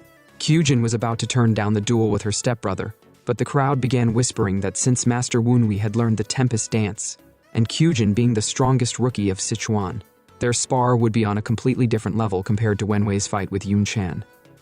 Everyone was already placing their bets, eager to see the skills of Miss Cjin. They began hailing her, putting her in a tight spot. As the three masters watched, they said that things seemed to be getting out of hand. The huge guy asked Tangon if Wunwei stood a chance against Cjin. Tangon replied that Wunwei shouldn't be at a level where he could face Miss Cjin yet. He wondered what our MC was planning this time around. Just showing off the Tempest dance after defeating Yun Chan should have solidified his place. But if he were to defeat Miss Cjin, he might even be able to aim for her position. On the other hand, Miss Cjin was lost in thought. She wondered what Wunwei was thinking, asking her for a spar. She said to herself that if they were just in their mansion and he asked her for a spar, she wouldn't care to turn down the offer. But in a situation like this, with everyone watching, backing down would bring shame to their family name. As she was thinking, the Azura spectrum within her began to stir, whispering to her. What is she worrying about? Her heart craves this fight. Stop overthinking. Trust your instincts and fight. Wunwei interrupted her inner struggle, his tone calm yet teasing. Isn't this too much deliberation for a spar? This isn't life or death. Relax and enjoy the fight. Something in his words clicked. Cjin's expression darkened, and with a sudden leap, she landed on the stage. The crowd erupted. She introduced herself formally as Tang Clan, heir to the Nine Dragon family and disciple of the Qincheng sect. I hope this will be a good match, she said with a sharp bow. In return, our MC introduced himself. Wunwei, second child of the Tang Clan, trained under Tangon of the Fierce Wind Knights. The crowd was ecstatic. Wunwei joked that his stepsister seemed to be having fun. With a proud grin, Cjin replied, Of course, she haven't been this excited in years. Her expression turned sinister. It's been so long since she could fight to her heart's content. Unsheathing her sword, she radiated an unmistakable bloodlust. The battle began with a clash. Wunwei used the early Windblade seal to block her initial attack, surprising Cjin. She smirked. Interesting. If he can block that, then she don't need to hold back anymore. As her attacks grew fiercer, Wunwei realized he couldn't keep up with her speed. He activated Shadow Shroud arts to dodge. Cjin was surprised that our MC could imitate her brother's techniques. His proficiency still needs work, though. Wunwei asked her if violence always this prominent in Qincheng's sword arts. Cjin shot back. This isn't Qincheng's style. She said that since Wunwei had been hiding his true powers from her, she's also hiding her trump card. With a deadly serious tone, Wunwei declared, If you want to see my true energy, prepare yourself. And bang, he unleashed the venomous dragon cultivation technique, combining it with the Spectral dragon unbound. The sheer force rattled the arena like a storm. Cjin's reaction? Pure excitement. Her eyes gleamed with madness. She said that venomous aura, that spectral energy, yes, that's what she wanted to fight. With a wicked smile, she told him, she'll let him strike first. He shouldn't disappoint her. Wunwei's thoughts raced as he observed her transformed demeanor. Her entire atmosphere has shifted. She's even more dangerous now. All the killing intents of the azure spectral streak were tied together with her sword. Strangely enough, it felt as if our MC was staring at a demon wearing the clothes of a beautiful angel. But anyway, there was no reason for Wunwei to refuse when he had been offered the first strike. And bang, he sprinted forward, aiming to gain control of the battle flow with a single strike. But as he attacked her, Cjin dodged easily. She remarked that the Tempest's full blow, which had defeated her younger brother earlier, was now much more powerful. But it was too obvious. In an instant, she swung her sword in a direction that could have decapitated Wunwei if he had been slower. As she relentlessly attacked, not giving him a moment to rest, she commented that the moves of the Tempest dance were too big. She added that when he faced someone stronger, he should learn to be more careful. It felt like a lecture, and Wunwei, to his credit, thanked her for the advice. Since singular attacks weren't working, Wunwei decided to combine multiple attacks. He wanted to create something powerful enough to take down someone like Cjin, who was on a higher level. He activated a skill known as the 12 Beats of the Violent Tiger, incorporating it into his Tempest dance. Cjin observed his stance and immediately recognized the technique. She was genuinely impressed that he had learned the 12 Beats of the Violent Tiger as well. When Woonwee attacked, she blocked every move with ease, almost as if he were feeding her jelly beans. Despite increasing his speed to keep up with her, she noticed his struggle. She remarked that while she understood his attempts to maintain the flow of his attacks, if his opponent gained even a moment of space, it would spell trouble. Suddenly, Cjin used the quenching sword style, lightning severing quick blade. Bang! Multiple blitzes surrounded Woonwee. Luckily, he managed to block it without severe injuries, though he stumbled backward. As he moved, he wondered if he had attacked too rashly. But mid-air, he decided to use this as an opportunity. Spotting an opening in Cjin's defense, he dived in to exploit it. Meanwhile, Yunshan, the clan's infamous mama's boy, woke up from a long nap. A servant rushed to tend to the young master. Yunshan turned his gaze to the fight between Woonwee and his elder sister. He couldn't believe his eyes. Not only had Woonwee knocked him out earlier, but now he was matching Cjin evenly. Furious, Yunshan asked if his mother had returned. The servant replied no. Yunshan muttered that there was no way his sister would lose. But as the fight dragged on, he realized the longer Woonwee held his ground, the higher his value would rise in the clan. The crowd began hailing Woonwee for standing his ground against Cjin, the mighty azure spectral streak. Yunshan clenched his fists. If his sister lost, he couldn't let it be the end. Back in the arena, fierce blows continued to be exchanged. Even a spiritual demon wouldn't dare to intervene in their battle. Woonwee saw an opening and went for it, unaware that Cjin could fight with her bare hands as well as her sword. Cjin smiled, explaining that while she left 5 years ago to learn the teachings of Kuncheng, she had also trained in the martial arts of the Tang Clan. Woonwee muttered to himself, "So this is the power of the azure spectral streak." Her attacks were deadly, forcing him to dodge and defend at every turn. The stress was overwhelming. His body was growing numb, and bile rose in his throat. Suddenly, Cjin stopped and complimented him. She noted that while his offensive moves were standard, his ability to read and dodge opponents was exceptional, like a seasoned warrior.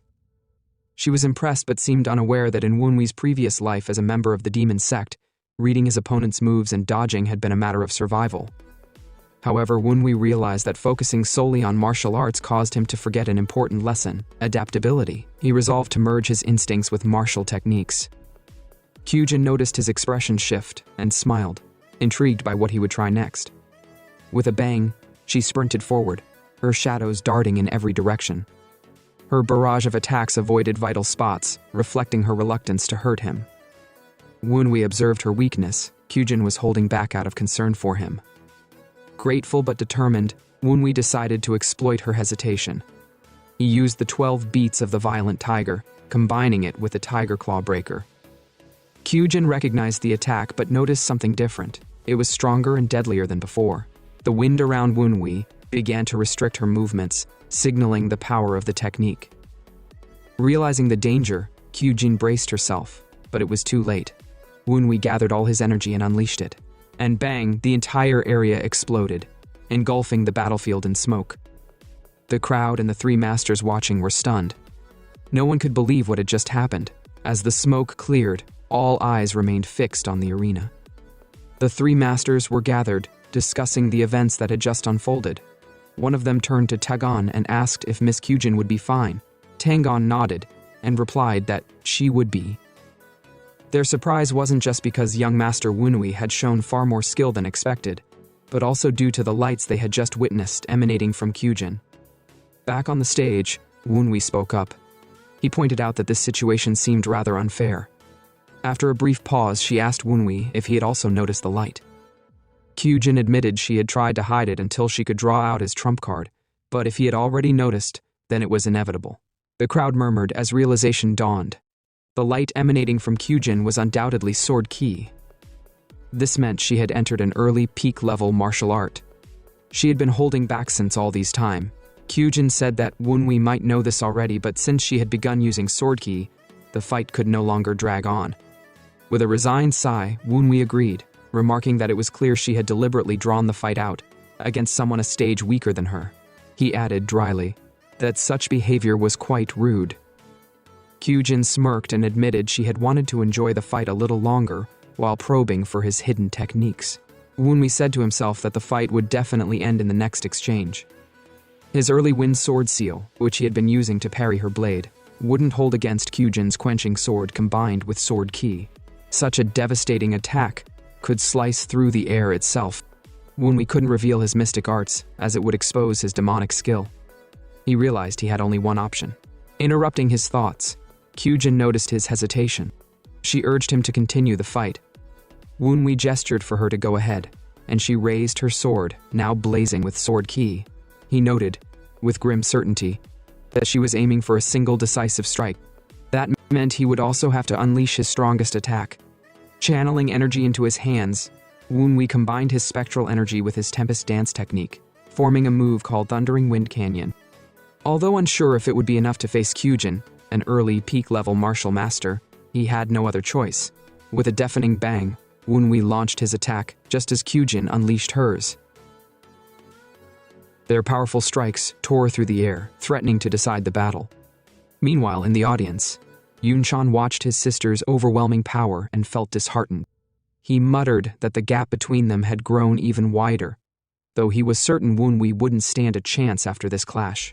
Back on stage, Wunwi had not immediately attacked. Instead, he waited for the precise moment when the sword ki left Cjin's blade, rendering it an ordinary sword. With perfect timing, Wunwi's Thundering Wind Canyon shattered Cjin's sword into pieces. The crowd gasped as Wunwi landed, unable to move his hand. Although he had expected such a result, breaking Cjin's sword was usually a mark of victory. However, he knew the fight wasn't over. Cjin, possessor of the Azure Spectral Soul Streak, wouldn't stop because of a broken sword. Similarly, Wunwi wasn't about to give up. With her sword shattered and his hand injured, both fighters prepared to pour all their remaining energy into one final strike. As they prepared to unleash their last attacks, the three masters debated whether they should intervene. They shouted that the young fighters were too excited and could seriously hurt themselves. Suddenly, the atmosphere changed. A powerful presence entered the fray. Before Cjin and Wunwi could land their final blows, a figure moved at lightning speed, stopping them. The mysterious figure's commanding voice cut through the tension, declaring that both fighters had played long enough. The crowd fell silent as Cjin and Wunwi froze, shocked. The figure stepped into the light, revealing himself as the head of the 9 dragon family, the dark matrix Tang Hosan. Cjin immediately bowed her head, greeting her father with respect. Meanwhile, Wunwi was stunned, thinking to himself, "So this is the head of the 9 dragon family?" He quickly bowed as well, still processing the man's overwhelming presence. The spirit elders informed Wunwi to tread carefully, because this man was a formidable force, both tough to deal with and immensely powerful. They mentioned that after the disbandment of the Tempest Squad, they had assumed Tang Hosan would stop improving at such an incredible rate. But contrary to their expectations, even without the squad, he had become even stronger. Wunwi thought to himself that he now understood. He thought Tang Hosan is just as strong as an elder in the heavenly demon cult. Little did Wunwi know that Tang Hosan was so powerful that he would lose to him if they fought head-on in his past life. Noticing Wunwi's gaze, Tang Hosan, in a thick voice, asked if he was dissatisfied with something. Did Wunwi have something to say to him? The intensity in his tone was unmistakable. RMC, maintaining his composure, replied that he was merely worried. With a smirk, he remarked that his mediocre martial arts skills might insult Tang Hosan's eyes. The crowd froze. Gasps echoed through the room as everyone, including Cjin, was stunned, not because of what Wujin said, but because he dared to talk back to the clan leader. Tang Hosan is the realest and strongest man of the Tang Clan, with his presence sending chills through the hall. With a dismissive tone, he said Wunwi wasn't entirely wrong. Watching the duel hadn't been particularly entertaining for him. Still, he admitted he had heard that Wunwi's personality had shifted slightly. Honestly, it's better than what he expected. But then his tone shifted sharply as he roared his disappointment. Yunshan was scared, thinking his father was disappointed in him for losing the duel. But he said he was disappointed at Tangon, Tang Te, and Tang Ji. Startled, they descended from the upper floors, landing swiftly and bowing low in apology. The tension was thick as the Dark Supreme scolded them for reacting too slowly. Next time, he barked, "Don't let that happen again." They quickly echoed, "Yes, sir." The sight of 3 great masters bowing like ants to the Dark Supreme stunned everyone. It was a testament to just how powerful he truly was.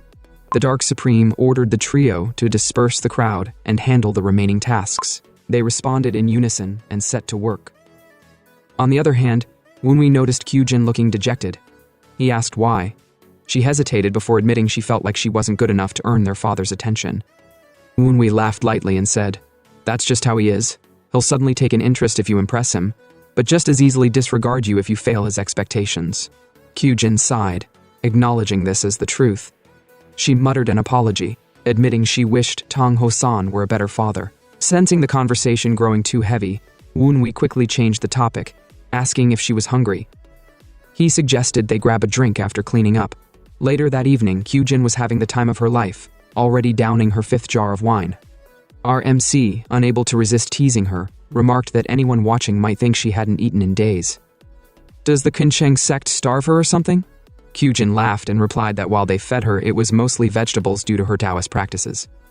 She grumbled that she should be eating meat and drinking wine, not nibbling on leaves like a rabbit. That's one thing she hated about Taoists. Wunwi agreed, chuckling, and poured her another drink. Then, with a sly grin, he leaned in and asked her to tell him about this martial arts brother of hers from the sect. Cjin's cheeks flushed red. She demanded to know why he was asking about him. Wunwi smirked, reminding her that she mentioned him countless times in her letters. How could he not be curious? Every time she write to him, it's martial arts brother this, martial arts brother that. She's practically obsessed. Cjin, flustered, waved him off and told him to stop teasing her. But Wunwi wasn't done. Didn't she say he's visiting when the clan leader arrives?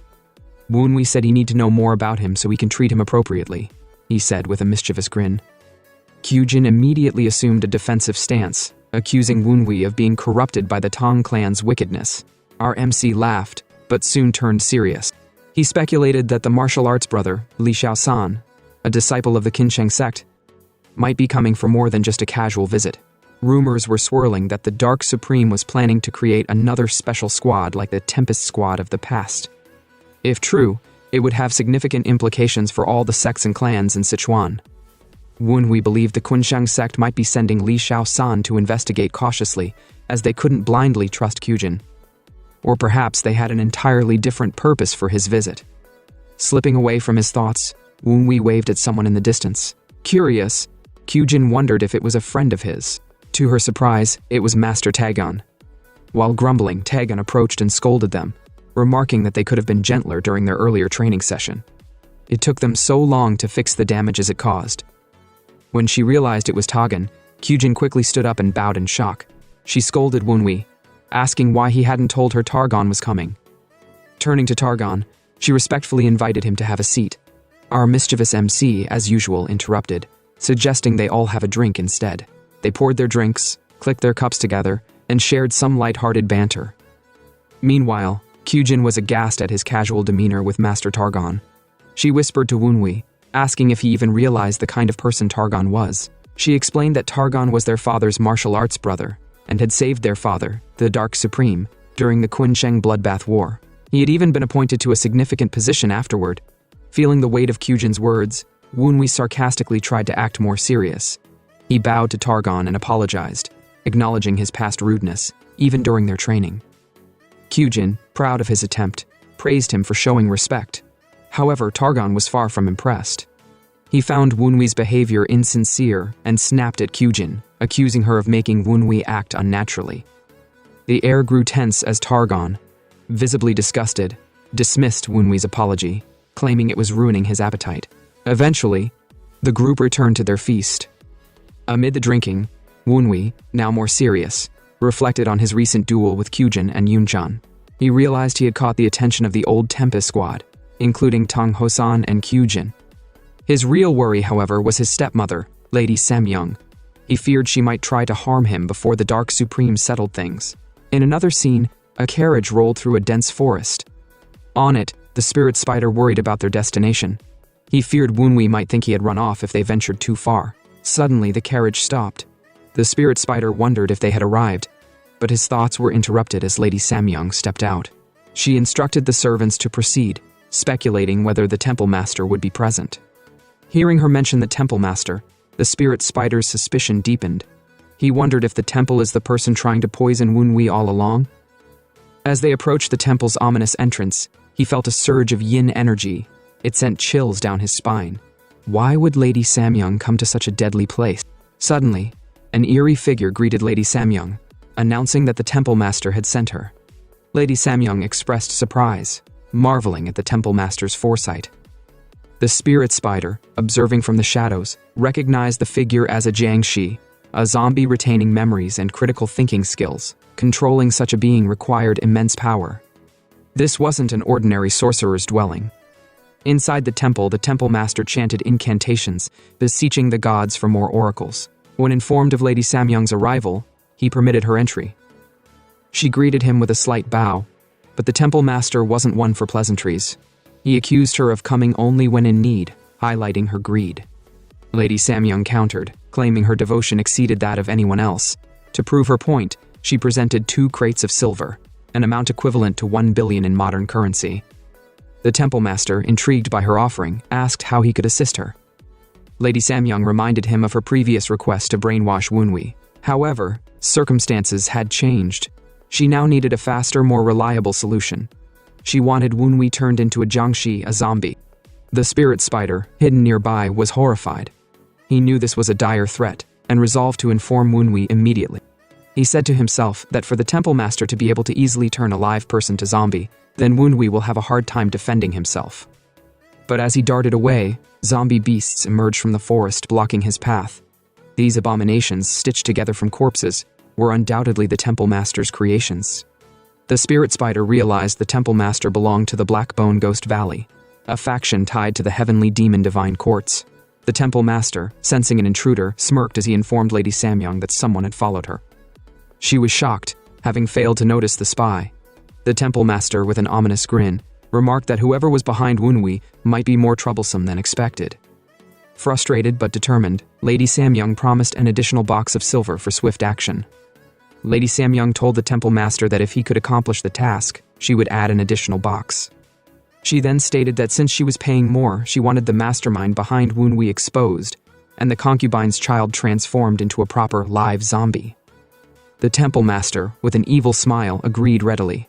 Now they would chase down the mastermind who had so graciously come to them. Without hesitation, the Temple Master summoned a figure, and it materialized before him.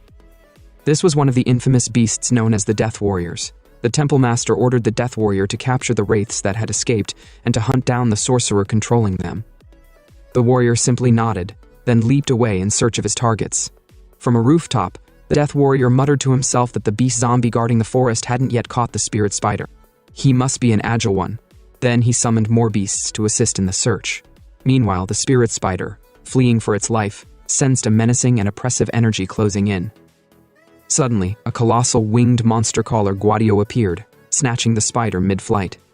As the spider struggled, it hoped that Woonwi will survive. In the White Pavilion's training zone, Woonwi stood on the training grounds and asked Cjin if she wasn't planning to return to her chambers. Cjin, nonchalant, replied that the weather was pleasant, so she'd stay until she sobered up a bit. Woonwi, deep in thought, realized that Yunchan, who had suffered a crushing defeat, and Lady Samyong, whose schemes had been foiled, would stop at nothing to harm him now. He suspected Cjin was also aware of this. Determined to improve, Woonwi resolved to train and instructed Cjin not to disturb him. The spirit elders, acting as commentators, admired Cjin's upright character despite her Qingsheng sect origins. They marveled that someone so virtuous could hail from mischievous Tang Clan. Their musings even extended to Lady Samyong, whom they humorously referred to as a girl, a stark reminder of their ancient age. As our MC was about training, he stopped abruptly. The spirit elders asked what was wrong. Woonwi admitted that something felt different after his duels. Previously, there had been a delay between his thoughts and actions during martial arts practice. Now, however, the delay was diminishing. One elder, claiming to have been a renowned instructor in the Heavenly Demon Court, offered to assess Woonwi's condition. After a thorough inspection, he asked if Woonwi had ever heard of accumulated merit. Unsurprisingly, Woonwi hadn't. The elder explained that unlike internal energy, which could be developed through consistent training, accumulated merit depended on one's actions and essence. The elder suggested that Woonwi's current improvements might be attributed to the harmonization of his past life's accumulated merit with that of his present body. This newfound synergy allowed Woonwi to adapt more efficiently to martial arts, with his assimilation rate already at 40%. As this rate increased, so too would his mystic power. ultimately restoring him to his past life's peak. Cjin observed and noticed Wunwi gained passion in martial arts unlike before. Her heart ached at the changes in him. She knew her mother, Lady Samyong, wouldn't wait for Wunwi to solidify his position. She'd strike before his power grew unassailable.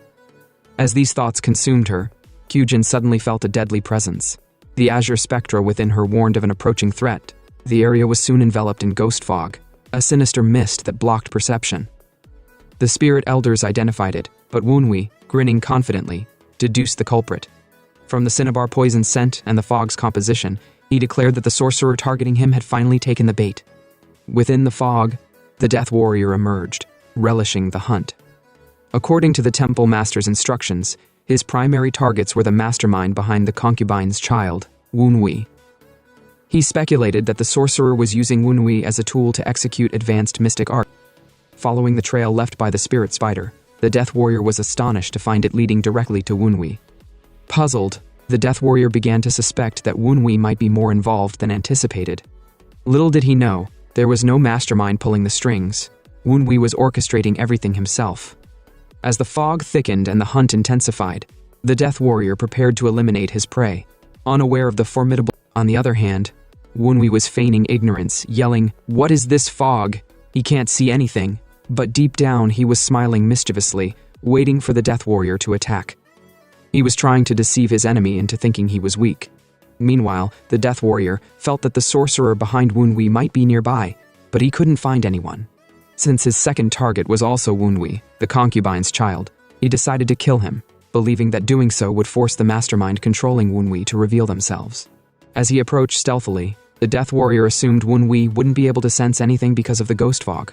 If Wunwi stayed still, he planned to quickly turn him into a zombie with all his limbs intact.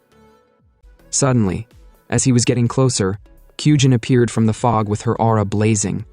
Before the Death Warrior could even comprehend what was happening, she attacked him with a loud bang, sending him flying. As they fought, Wunwi observed the scene with a mischievous grin and thought to himself, "Wow, it's impressive. Whoever sent this guy must be serious. Sending a death swordsman and a guadio, high-ranking warriors no less, they really want him dead." The spirit elders informed Wunwi that whoever sent the Death Warrior was definitely from the Blackbone Ghost Valley. They added that the Death Warrior seemed to be at least a third-rank swordsman. They wondered if things would go as Wunwi planned this time. Wunwi smirked and thought, it's going to be hard for someone as strong as Cjin to lose to a zombie of the same rank as her. But the problem is, this Jiangshi was sent by Lady Samyong, Cjin's own mother. Will Cjin destroy him as her Taoist duty demands, or will her feelings get in the way? Wunwi can't meddle in this. It's all up to her now. The Death Warrior was caught off guard by Cjin's attacks, muttered to himself, "Isn't this Qin Sheng's sword energy? Why is a Taoist here? Wait, this must be Miss Tang Cjin. But why is she here of all places?" He grew even more confused, knowing Lady Samyong herself had sent him to kill Wunwi. Desperate, he yelled at Cjin, telling her to hear him out, insisting she wasn't his target. But Cjin snapped, stating she had no intention of listening to the words of a demon. She launched another attack, shouting, "Die again, you dirty zombie!" The Death Warrior dodged, grumbling. She's really trying to send him back to the afterlife twice. He realized he was in serious trouble as Cjin's ferocious attacks kept coming. Frustrated, the Death Warrior decided to stop holding back. He muttered, "Fine. If he's going to die anyway, he might as well fight seriously." Then, with a roar, he broke the death seal on his body and activated the ghost enhancement technique. His body grew to 5 times its size, his red eyes glowing fiercely as he transformed into a giant. Seeing this, Cjin exclaimed, "What the hell?" The Death Warrior delivered a heavy attack, as powerful as a mountain crashing down, but he held back slightly, warning Cjin to stand down so she wouldn't get hurt. He told her this was all her mother's plan, but Cjin, already aware of the truth, refused to waver. She declared, she knew her mother sent him, but she must defeat the Death Warrior and uncover the mastermind behind all this. She needed to stop her mother from going down the wrong path.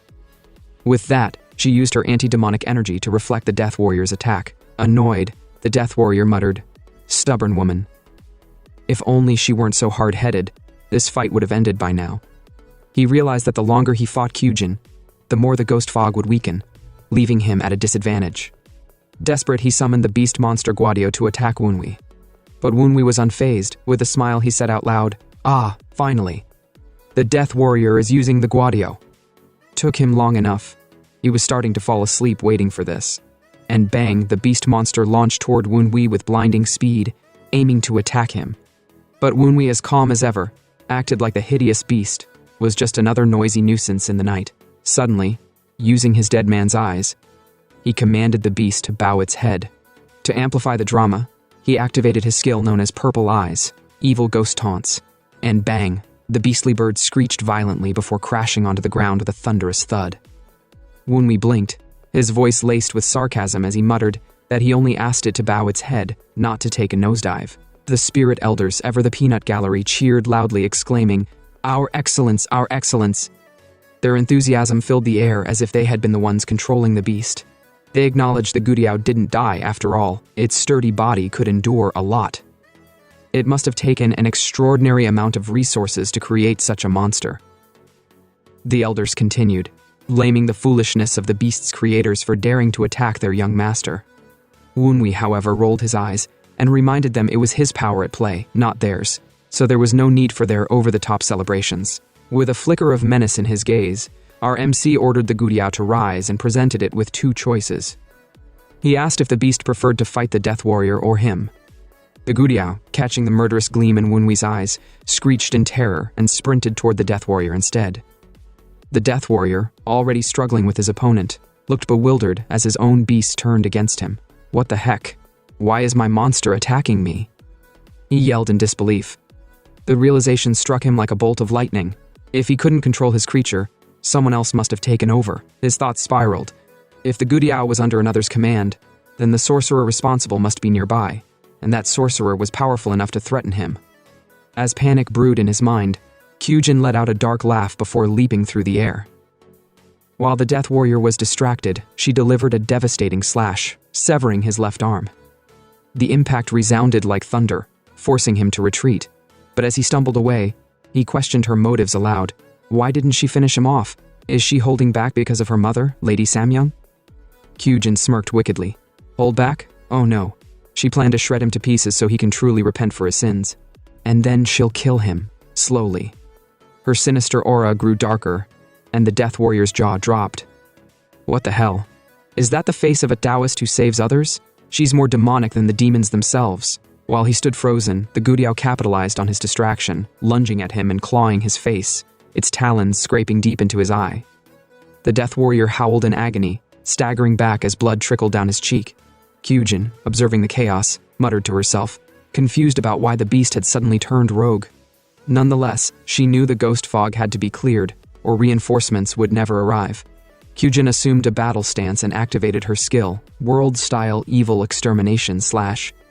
The move shredded the ghost fog, revealing the battlefield clearly. As the mist faded, the Death Warrior cursed. The ghost enhancement technique that made him larger and more powerful had been dispelled. Realizing his vulnerability, he searched desperately for an opening to escape. And bang, he sprinted toward his severed arm, hoping to retrieve it. But Cjin was unimpressed as she shouted, "Where do you think you're going?" She chased after him, but the Death Warrior suddenly muttered the word explode. With a deafening blast, his severed hand transformed into a mini-bomb, forcing Cjin to retreat momentarily. "Damn it, he's full of tricks," she growled, watching as he threw smoke bombs one after the other, vanishing from her sight. Frustrated, she yelled to Wunhui, warning him to stay alert because the Death Warrior might strike again from the shadows. Wunhui, however, told her not to pursue him. Cjin gawked at him in disbelief. Is he seriously saying they shouldn't kill the zombie that just tried to tear them apart? Wunhui nodded calmly. Yes, they need to play this strategically. That guy's just a Death Warrior, but he infiltrated the Tang Clan's main estate and spread ghost fog everywhere. That means he's strong enough to use an enchantment. If he feels cornered, he might activate a return talisman and escape instantly. Cjin frowned, but Wunhui continued. Right now, they don't have the strength to defeat a zombie of his caliber while he's inside his own enchantment zone. But if they can force him out of it, they'll uncover the mastermind behind the Jangi, who dared to attack the 9 Dragons division of the Tang Clan. Cjin, with sweat running down her spine, said that if what Wunhui said was true, then the zombie they were dealing with was sent by their mother. She then asked, what will he do if she decided to follow their mother's will? Wunhui, with his aura shifting, replied, in that case, he'll simply become the loser in this game of wits. After all, he can't really fight against all of them. Isn't that what it means to be part of the Tang Clan? Upon hearing this, Cjin was shocked and stunned at the same time. For someone, an illegitimate child whom they had been grooming, to say something like this? It was clear that Wunwi had changed after enduring so many hardships. The Tang Clan, a group full of lies and deceit, had left its mark. But Cjin silently promised herself that she would make Wunwi understand that not all of them were evil. She only needed to push a little more, just a little more, and help him.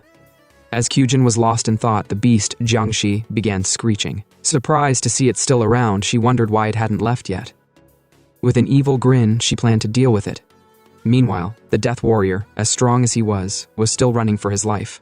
After a while, he stopped and muttered, "He can't believe he's running away after failing his objective. Even if he reattaches his arm after losing to Cjin, the security guard around the 9 Dragons division will get stricter. His master won't tolerate this failure." In pain and anger, he yelled, "Damn it, if it weren't for that cursed woman Cjin." But before he could finish, our MC appeared beside him out of nowhere and said, if he's going to rest, he should have gone further. But here he is, just outside the Tang estates. The Death Warrior turned around, stunned. Despite running at full speed, with the swiftness of light, how did this guy track him down so fast? The bastard son. How did Wunwi manage to follow him? He wondered if the sorcerer behind Wunwi is pulling the strings. He thought so. But if Wunwi was just a puppet, then this was the chance to capture him. Doing so would not only uncover the truth, but also reveal the sorcerer's identity. But then, the Death Warrior noticed a change in Wunwi's aura and saw spectral energy emanating from him.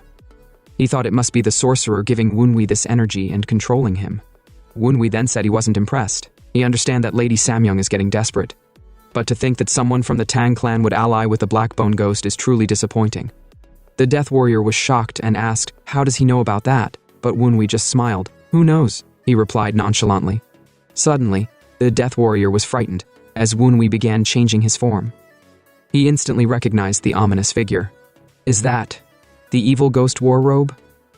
Everyone in the Blackbone Ghost Valley knew about it 10 years ago. The sorcery weapon which the heir of Heavenly Demon, Yun Wunwi, used to cause chaos. But his confusion only grew. He heard the Heavenly Demon heir was dead, so how was Wunwi able to wield such spectral energy? Wunwi was like, does this guy really think he'll answer his questions? Instead, why not the Death Warrior answer his questions? The Death Warrior shot back and said he won't answer Wunwi's questions too.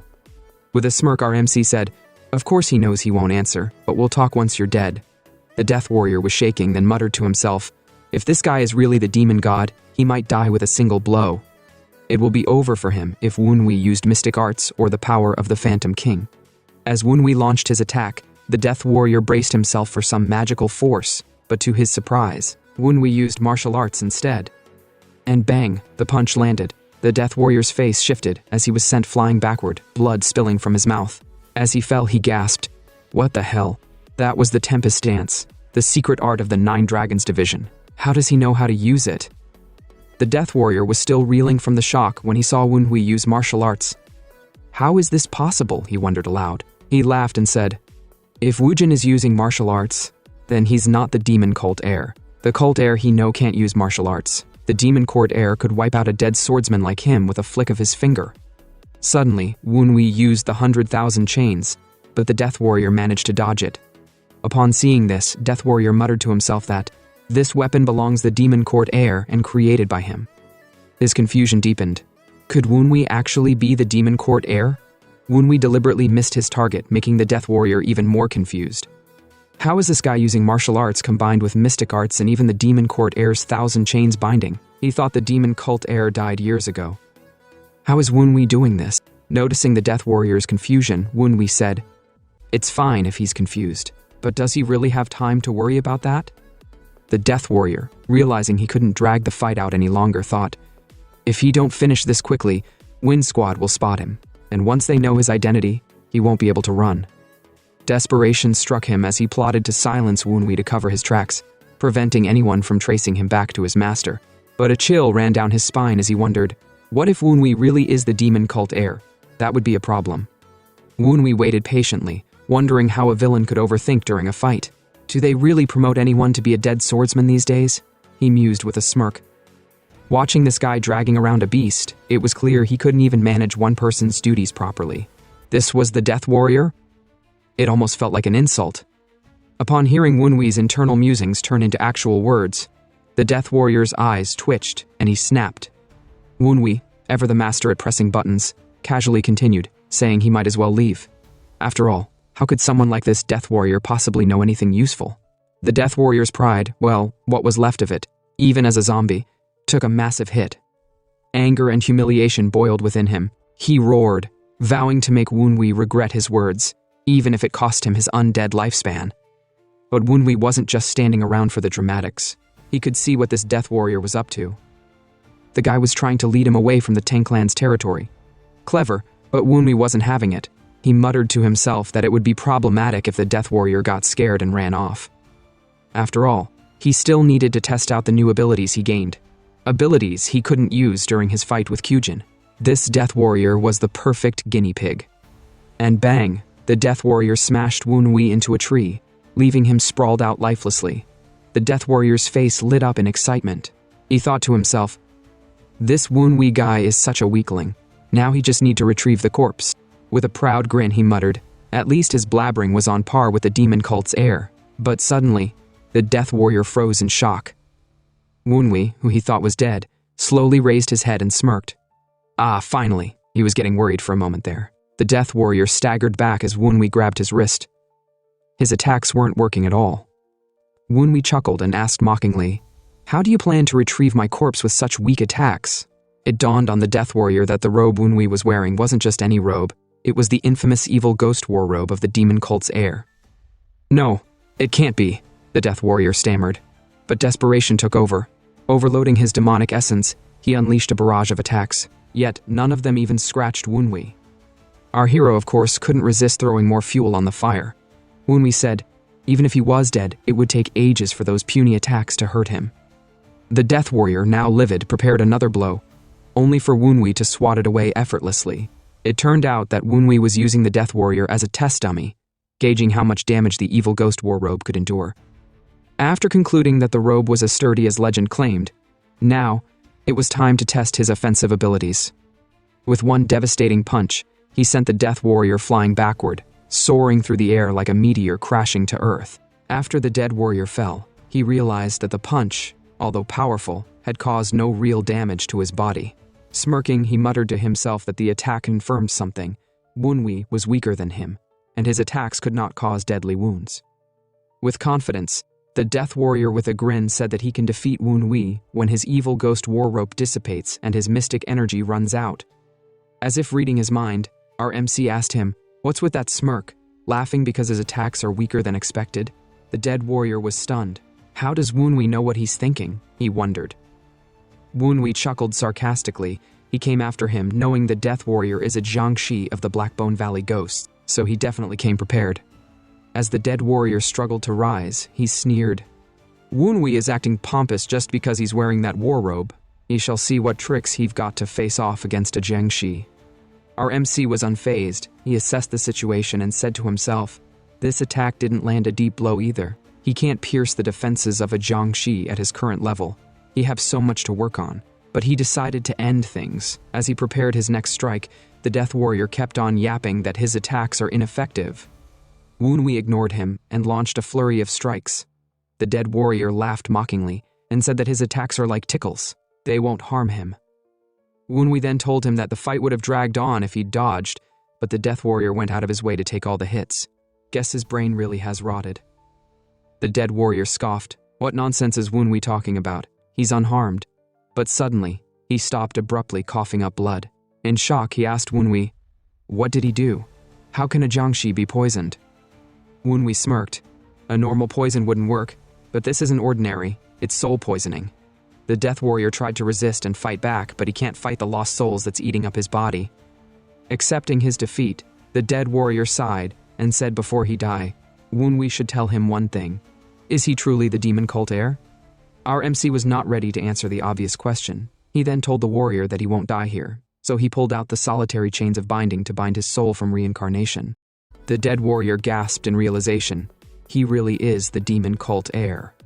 Binding the Jangi's soul, Wunwi turned to the spirit elders. Train this one well. Make sure he heeds my words. The spirit elders bowed. "As you command, my lord." As Wunwi left, he reflected on his performance. He used this fight as practice, but he still have much to learn. His sorcery and mystic arts take too long to cast. He said he needs to improve his martial skills and speed. Suddenly, he sensed someone watching him. He wondered who the person is and where the person is watching him from. He decided to use his dead man's eyes, and bang, he identified it was Tang Hosan.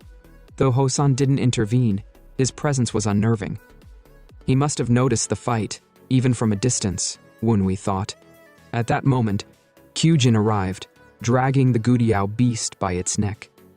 Wunwi was surprised, not just by her arrival, but by her method. "She's beating it senseless," he muttered. Cjin shrugged and said she tried cutting its wings off, but they're too tough, so she just subdued it. Wunwi said to himself that from how ferocious Cjin is towards evil, he better stay on her good side. He lied that the Death Warrior escaped and apologized, but Cjin dismissed it and said they'll use this beast to track its master instead. The Gudiao, terrified of Cjin, quickly ran and hid behind Wunwi. Our MC said that he can't take a beast as big as this to his home. Suddenly the Gudiao shrank to a small size, earning Wunwi's amusement. Turns out that the beast can also use mystic magic. Wunwi then decided to keep it as a pet for now. He then told Cjin that she should head home since it's getting late. She complied and they both parted ways. But Cjin seemed bothered, and she's definitely hiding something. Back at the White Pavilion, Wunwi bound the Death Warrior's soul as his 15th spirit, including the spirit elders of the demon cult. The Death Warrior then informed Wunwi that his master was the White Bone Instructor. Wunwi blinked and muttered, "Wow, so that old man is still around? Haven't seen him in a while." The Death Warrior was surprised and asked if Wunwi knew his master. Our MC said with a smirk that he was well acquainted with his master, the White Bone Instructor. Turns out in Wunwi's past life, he actually learned the dead arts from the old master. Finished everything in less than a month, left the guy in complete shock. Aside from the White Bone Instructor, the Death Warrior mentioned 3 other deadly individuals: the Blue Bone Merchant, the Red Bone Terror, and the Green Bone Irreversible, 3 of the Black Bone Ghost, and 12 Black Specters. 4 of them near the Tang Clan, definitely up to no good. The Spirit Elders chimed in. The only reason 4 of them would gather is if it has something to do with the Dark Supreme Visit Festival. Tang Hosan, the branch clan leader of the 9 Dragons Valley, might be powerful, but he was still under Tang Monyuk, the general clan leader of the Tang Clan, also known as the Dark Supreme Tang Monyuk. One of the 10 greatest martial masters, had recently created a special squad he personally led. From the demon cult's perspective, they couldn't allow Sichuan's defenses to grow stronger. Normally, they would plant traitors in the squad or reduce its numbers from within. But 4 of the Black Bone Ghost Elders meant something bigger was in motion. Adding to the intrigue, Lady Samyong, matriarch of the 9 Dragon branch family and originally from the Namgung clan, had ties to the demon cult. Wunwi mused aloud. The Limit Breakers, those empowered by the heavily demon divine cults, are called the Society. With their support, formerly laughable moves could become devastating, like a Trojan horse. From his speculations, he concluded that they're trying to assassinate the Dark Supreme. The Spirit Elders scoffed. Such foolishness. Do they really think 4 of the Black Bone Ghost 8 Elders can handle the Dark Supreme? Even the progenitors of the 9 demon cults couldn't. He's one of the 10 greatest martial masters. Turning to spirit number 15, Wunwi asked if the Death Warrior knew about this society. Despite being a spirit, a chill ran down the Death Warrior's spine. He confessed that he's too daft to understand it. It's fine, Wunwi said. He will just need to capture the White Bone Instructor for answers. Problem is that at his current level, he can't break through his spells, much less defeat him. Just as Wunwi was wrapping up, Tangon rushed in. Asking if he is okay, he heard news that Wunwi fought the intruder, but leaving that aside, he told Wunwi that the branch clan leader is requesting for him. Our MC had an idea of what the branch clan leader is calling him for. As they walked, Wunwi added, the branch clan leader might overlook a few things, but it all hinges on how much Tang Hosan knows and what his next move will be. They soon arrived where Tang Hosan was waiting. Wunwi bowed and was like, greetings to the branch clan leader. Tang Hosan quipped, branch clan head, huh? Why not say father? He said that it's all right to address him as the branch clan leader in public, but not in private. Wunwi apologized, saying it's because it's been long they met face to face. Tangon frowned and used the whispering technique. He asked if Wunwi is insane. They've barely gotten on Hosan's good side. With a slight grin, Wunwi whispered back, his martial arts master praises him so highly he's embarrassed. Grinding his teeth, Tangon muttered, this isn't the time for jokes. Wunwi replied that Tangon shouldn't worry, he will handle the issue well. Wunwi spoke up and asked Tang Hosan, since he defeated an intruder in the Nine Dragons Pavilion, isn't this a public matter? After a pause, Tang Hosan replied that Wunwi seemed to be aware of why he was called. And you seem aware of the intruder's identity, Wunwi countered, and how his wife is connected to it. Tang Hosan nodded solemnly. Of course, everything ties back to the clan head, the Dark Supreme. As expected, Tang Hosan knew about the assassination plot. Observing Wunwi's lack of surprise, Tang Hosan added that he heard Wunwi have changed. But this is too much. His internal energy, wit, and judgment, they aren't things one gains in just a few years. It's as if he'd been hiding, waiting for the right moment, like a python in the shadows. To think that he had even been deceiving Tang Hosan for such a long time. His nefariousness truly befits that of the Tang Clan. Wunwi quickly bowed down and expressed gratitude for the positive feedback. Although deep inside he thought to himself that it sounded more like an insult. But in the Tang Clan, it truly was the best compliment he could receive, even if he could never get used to such praise. With a sudden shift in his aura, Tang Hosan told him not to cross the line. Sweat rolling down his face, Wunwi cautiously asked what Tang Hosan meant by the line. The clan head sternly replied that while he permitted him to interfere with many matters, he must not target the demon cult linked to Lady Samyong. Upon hearing this, Wunwi's inner monologue turned sarcastic. What the hell? This man lets his own son and wife fight tooth and nail, yet wants to keep the demon cult off limits? What is Tang Hosan plotting this time around? Feigning understanding, Wunwi nodded, knowing it would now be challenging to make a move against the white bone instructor. Tang Hosan dismissed him, telling him to go back inside. But before leaving, Wunwi stopped and cheekily asked if he would receive a reward for defeating the intruder. Tang Hosan raised an eyebrow, noting that Wunwi must be after something significant if he had gone out of his way to make this request. He asked Wunwi what he wanted. Wunwi declared his wish to train in the monstrous forest, a place brimming with poisonous insects and mystic beasts. It was the perfect environment to restore his mystic power to the level of his previous life. Tang Hosan acknowledged that the Tang Clan head had the authority to grant such permission. However, he told Wunwi he could only request it during an official meeting, and even then, nothing was guaranteed. Instead, Tang Hosan retrieved a peculiar butterfly from his robe and asked if Wunwi would prefer to take this instead. Upon seeing the butterfly, Tangon exclaimed in shock, unable to believe Tang Hosan was offering that artifact. But before Tangon could explain further, Tang Hosan silenced him with a sharp glare. Wunwi observed the butterfly, unimpressed by what seemed like a mere ornament. Hosan asked if Wunwi didn't like it. RMC hesitated, sensing the overwhelming energy radiating from Tang Hosan. This energy made it impossible for Wunwi to approach and take the butterfly directly. Realizing he needed another method, Wunwi summoned Spirit number 15 to retrieve it. The spirit successfully bypassed the energy field and handed the butterfly to Wunwi, leaving Tang Hosan and Tangon stunned. As they departed, Tangon muttered in disbelief. He can't believe Master Tang Hosan gave away his precious butterfly. Wunwi, holding the artifact, rolled his eyes and thought, is this some Tang Clan junk? The spirit elders, always eager to comment, noted that while it looked like an ornament, it might actually be a hidden weapon. Angrily, Wunwi crushed the opinionated elders' projection and ordered them to spy on Tang Hosan to learn more about the butterfly. Back at Tang Hosan's side, Tangon asked why he had given such a priceless artifact to Wunwi. Tang Hosan revealed that the butterfly, known as the blood butterfly, once held sentimental value but had been gathering dust for 20 years since the Tempest squad disbanded.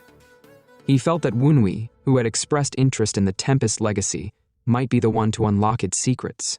Meanwhile, the spirit elders reported back to Wunwi, informing him that the artifact was called the blood butterfly.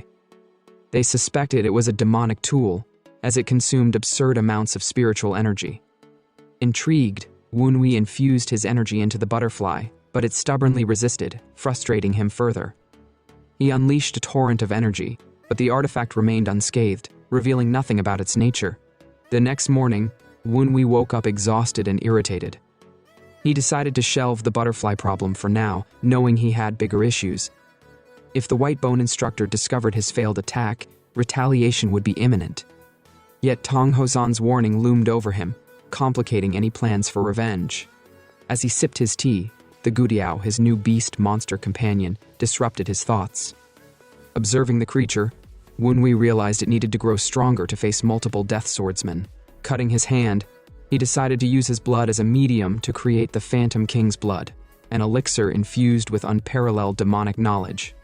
The spirit elders marveled at the process, envying Wunwi's birthright. Despite their awe, one elder reminded the others to maintain their dignity as spirits. When the Phantom King's blood was complete, Wunwi taunted the Gudiao, asking why he should give it the elixir. Grinning wickedly, Wunwi proposed a deal. If the Gudiao revealed the location of the Jiangshu's ranches in the Blackbone Ghost Valley, he would hand over the elixir. Desperate, the Gudiao bowed deeply, accepting the offer. After telling Wunwi everything, Wunwi gave the elixir to it. Suddenly, the Guadiao's eyes began to change, his figure shimmering as bright lights emanated from his body. His wings grew long and healthy, a sight that left the old spirit elders stunned. The Guadiao had been reborn. The reborn Guadiao transformed into the fabled bird Zhu, known for forewarning of the demonic army's advance. Wunwi then asked it how it felt to be reborn, now free of its former body. It turned out Wunwi had added a spirit to Zhu. The spirit was none other than Elder Wan from Wunwi's demonic set. Dear listeners, do you all remember the spirit spider that got swallowed while trying to fetch Wunwi intel? Yep, that's him right there. Seeing himself alive again, Elder Wan was in shock. He demanded to know why Wunwi brought him back. With a smirk, Wunwi explained, 3 reasons. First, as a reward for his loyalty. Most subordinates curse their master on the brink of death, but him, even as a spirit spider being swallowed, his only wish was for Wunwi to escape. Elder Wan was stunned but listened attentively. The second reason, Wunwi continued, is because he stayed alive in hopes of Wunwi protecting his daughter. Elder Wan gasped upon realization that Wunwi knew his wishes all along. Wunwi added, "You don't even know her name, so Elder Han is going to find her by himself. Good luck with that." Elder Wan was deeply moved, though the sentiment was quickly replaced with dread when Wunwi, grinning wickedly, revealed the third reason. He said that spirits are much easier to control than fools. Elder Wan groaned internally. He thought he'd finally be free of Wunwi's chains, but here he is again, he muttered, bowing in submission. Back when Elder Wan lost his wife, his daughter had become his only reason to live. However, after Cjin abducted her, he betrayed the cult leader and cult heir for her safety. Yet, he had failed to protect her. Now given a second chance, Elder Wan gritted his teeth in determination and swore allegiance to Wunwi. "My soul is yours to command," he declared, now as Zhu. Wunwi, with his signature mischievous smirk, asked if he still retained Guadiao's memories. Zhu nodded, confirming he knew the location of the beast's demon ranches. "Good," Wunwi said, then told him to fly there and tear them apart. "Show the traitors the might of the divine cult." "Yes, master," Zhu replied, flying off without hesitation. As Zhu departed, Wunwi muttered to himself, "If the ranches are destroyed, the white bone instructor won't have time to focus on him. That buys him the time he needs to prepare for the attacks." In the next scene, Lady Samyong returned to the manor, sighing in exhaustion from her overnight ride. She noticed a letter on the table with folded edges, indicating it was urgent. Upon reading it, her eyes widened in shock. The letter detailed Wunwi's duel with Yunchan, which he won, and his tie with Cjin, witnessed by the branch clan head.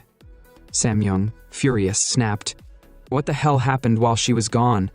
Just then, Cjin entered and greeted her mother. Feigning a smile, Samyong asked, "Where have you been?" Cjin replied, "An execution. What about you, mother?" Samyong deflected with a vague excuse, but Cjin wasn't fooled. She then told her mom that a Jiangshi invaded the 9 Dragon Branch with Wunwi as its target.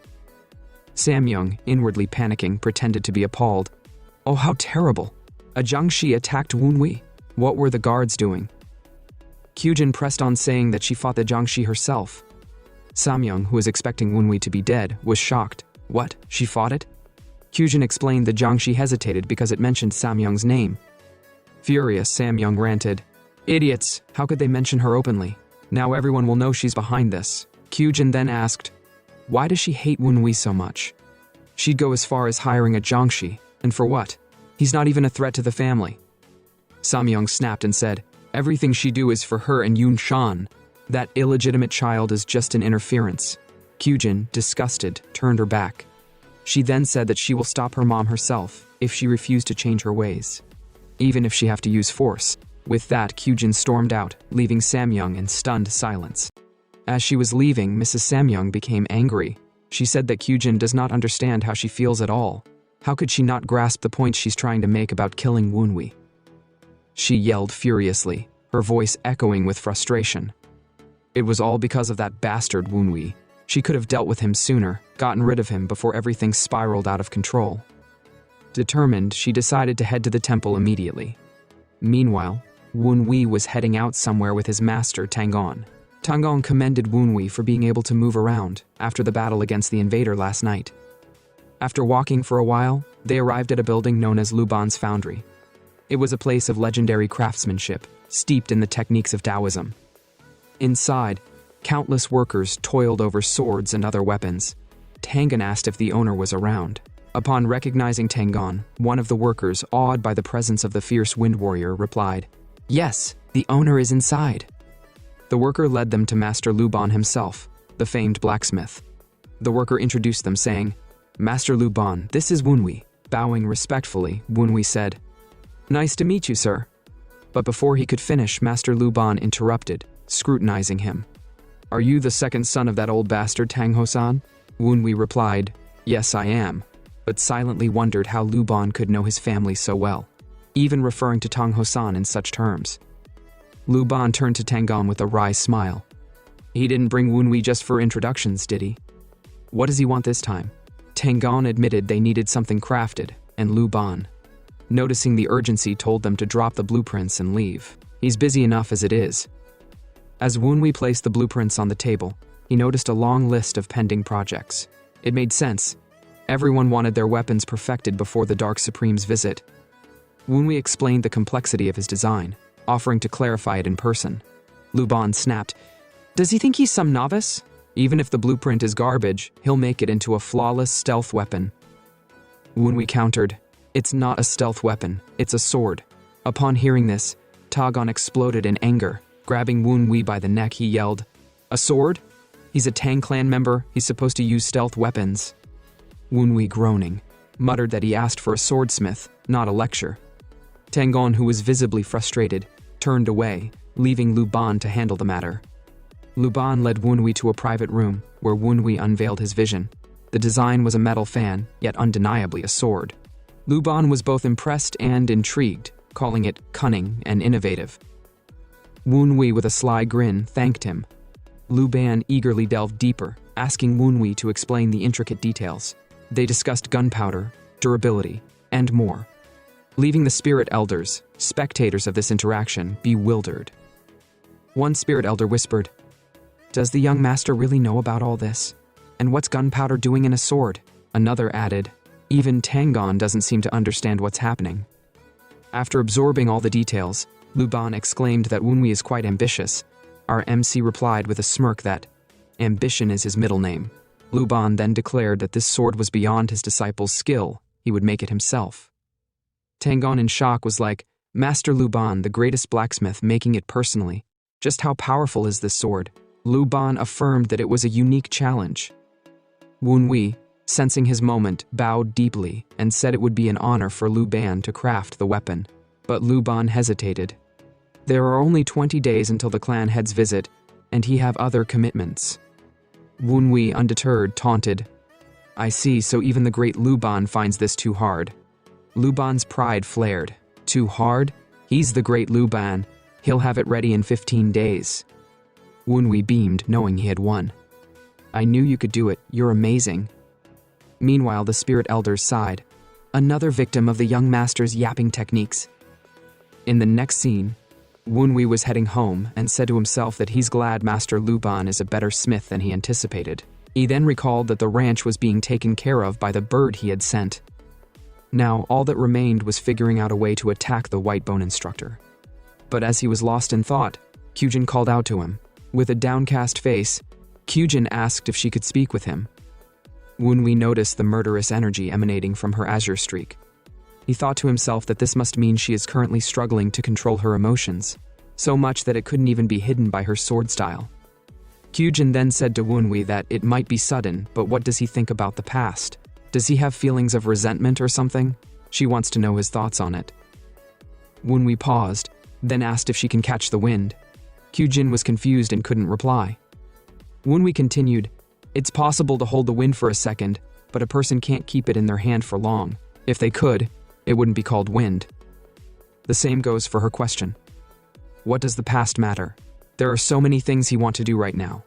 Things he have to do, but what matters is the future. Upon hearing this, Cjin was shocked and surprised. She said, now she understand. She need to think about the future, huh? She thanked Woonwee, saying she had made up her mind thanks to him. Then, with a serious face, she added, there's something she must do and he might not see her for a while. With that, she left immediately. The spirit elders spoke to Woonwee, commenting on how a kind girl like Cjin could be so enraged. The murderous energy surrounding her seemed to come from her mother. But Woonwee quickly dismissed the spirit with a smack, telling them to stop shouting. They should keep an eye on her for now. They quickly replied, yes sir, and hurried off. Woonwee then thought to himself, if Cjin is that shaken, then it must mean she had a fight with her mother, Lady Samyong. And he don't think Lady Samyong will just sit back and do nothing after a fight with her daughter. She's probably scheming her next attack. Our MC decided he better prepare for any guests that might come to attack him. In the next scene, at the Branch Clan Manor, while Tang Clan was having a meeting with Tang Hosan, one of the servants informed them that young Master Woonwee requested to see the Branch Clan head. Tang Hosan told them to let Woonwee come inside and wait. After entering, Tang Clan used a whispering technique and asked Woonwee what brings him here. Woonwee replied that he just came to say hi to his father as his son. Tang Clan scoffed and said he should get out of here if he's just going to spout nonsense like that. With a slight grin, Woonwee shot back, he's the son of the Branch Clan head. Isn't Tagon being a bit too harsh on him, his superior? Tagon replied that he should get better at martial arts if he wants to be treated as a superior.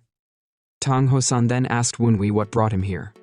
Woonwee replied that he wanted to try negotiating with the clan head about the matter he mentioned the previous night. After a short pause, Tang Hosan called Tagon's name, signaling him to leave the room. Once alone, Hosan turned to Woonwee and said, his involvement in this matter might cause problems for the Tang clan's plans. He better have a good reason. Woonwee, sensing the aura of his father, thought to himself that this wasn't the type of aura a mere Branch Clan leader should have. Tang Hosan then told Woonwee that negotiations should be a two-way street. What can he possibly offer? Woonwee with confidence said, he can't offer anything at the moment, but he can make a promise. He will protect his sister, Cjin, and he's well aware of what kind of people Lady Samyong is working with. Upon hearing the mention of Lady Samyong, Tang Hosan switched to a whispering technique, realizing there might be spies in the room listening. In the whispering frequency, Woonwee continued, if the connection between Lady Samyong and the demonic cult is revealed, Cjin won't be able to avoid the fallout. If people find out that she's the child of the demonic cult spies, things won't go well for her. Cjin and Yunshan will never be able to show their faces again. Tang Hosan, crossing his arms, told Woonwee that, putting aside how he planned to do this, does he even have the power to make that happen? Our MC replied confidently that Hosan should add him to the plan against the assassination of the Dark Supreme. Tang Gosan raised an eyebrow, asking if Woonwee is skilled enough to be part of his plans. Woonwee, with a proud grin, said he will prove it by bringing him the head of the White Bone Instructor. Upon hearing this, Tang Hosan froze, wondering how Woonwee knew about the White Bone Instructor. At the temple, incense burned as the White Bone Instructor was deep in prayer. Suddenly, Lady Samyong rushed up to him, asking how could he do such a terrible job.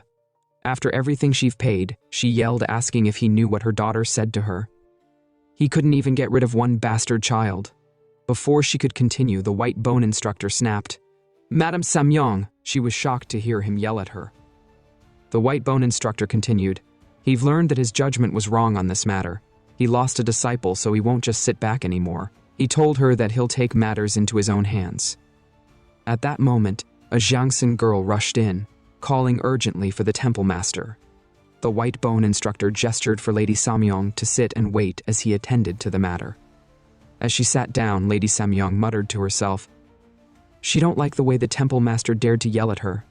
But he is skilled, that's for sure. Since he said he'll take this matter into his own hands, then he'll make sure it goes according to plan."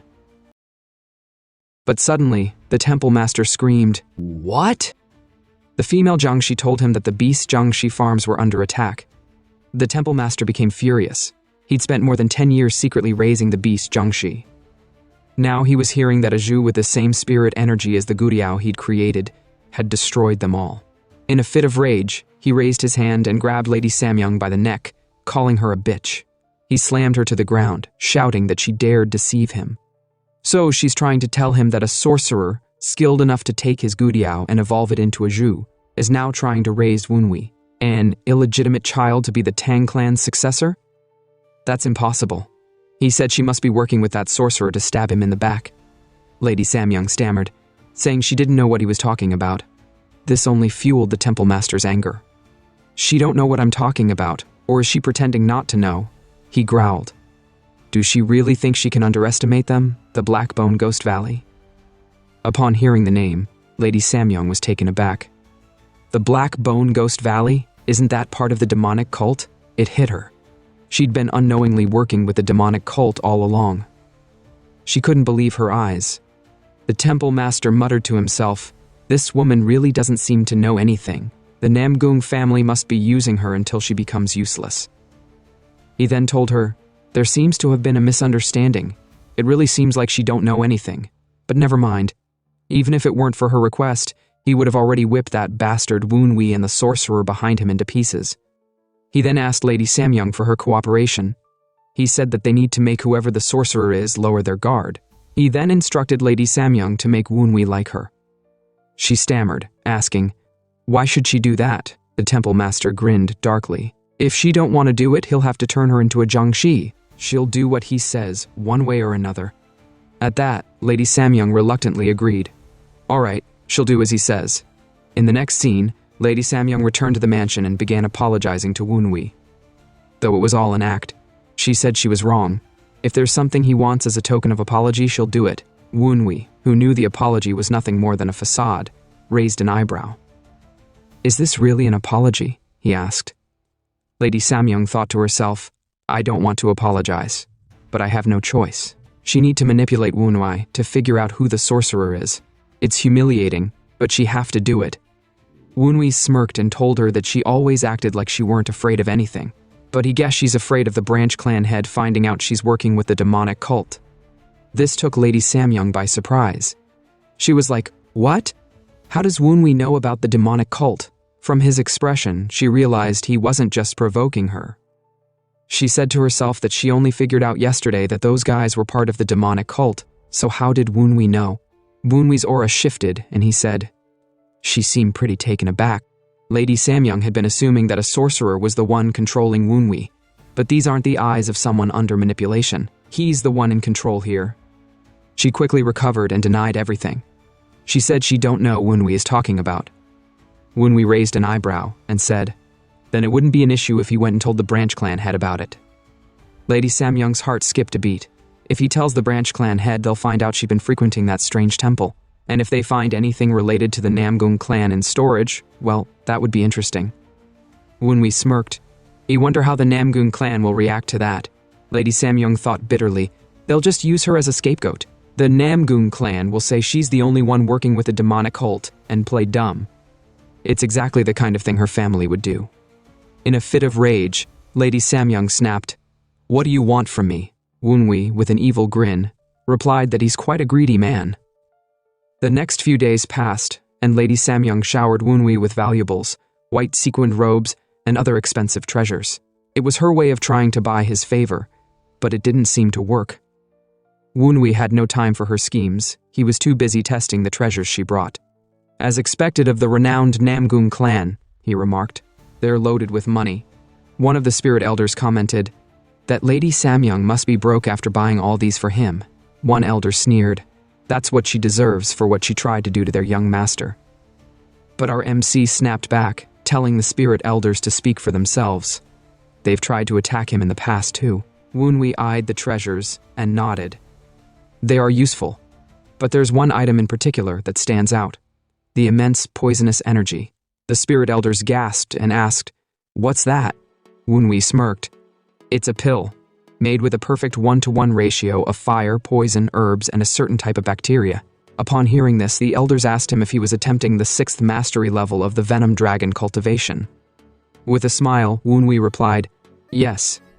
He explained that reaching the 6th mastery level of the Venom Dragon Cultivation would open his middle dantian and bring him to the ultimate peak. So, Woonwee went out to the training grounds to test his ability at the 6th Dragon Ultimate Peak. He could take the poisonous pill as someone who had learned the Venom Dragon Cultivation technique, the spirit elders told him. They acknowledged they understood what he was trying to achieve, but questioned if his body could really handle something so poisonous. Our MC admitted that while he knew his body might not fully withstand it, he brought something to aid in his cultivation, the Divine Key Clarification, a miracle medicine that was said to increase one's internal energy. First, he would take the Divine Key Clarification to boost his internal energy. After taking it, a clear energy spread throughout his body, confirming it did exactly what it was supposed to. Next, he decided to take the poison pill. According to the elder, this poison was very difficult to digest at his current skill level, and it would be painful for him with his current Venom Dragon Cultivation. As he swallowed the poison pill, it felt as though his stomach exploded. A groaning pain surged through him, with veins popping out of his body. The poisonous energy radiated out, strong enough to blow anyone away who got too close. Woonwee thought to himself, the poison energy is exploding throughout his body now. He need to convert it into internal energy for the Venom Dragon Cultivation technique. After a while, he used all his energy and began to compress and convert it slowly. He concentrated the energy and pushed it up to his upper dantian, near his heart. With a loud bang, he succeeded. He had finally reached the 6th mastery level of the Venom Dragon Cultivation technique. The spirits congratulated him, saying he had reached the ultimate peak after only 2 months of learning martial arts. They noted that his progress was faster than anyone's. Just as Woonwee mastered the technique, a figure appeared on the roof. It was Master Tagon. He said he heard a loud noise and came running, thinking it might be invaders, but upon noticing the energy emanating from Woonwee's body, he smiled and asked what he had done. Our MC explained that he had received a miracle medicine as a gift from Lady Samyong. Master Tagon laughed as he descended. He don't know what gift it was, but he can't imagine how much Lady Samyong must have spent on that. Then he threw a wooden sword at Woonwee and asked, "Isn't he itching to see how strong he've gotten?"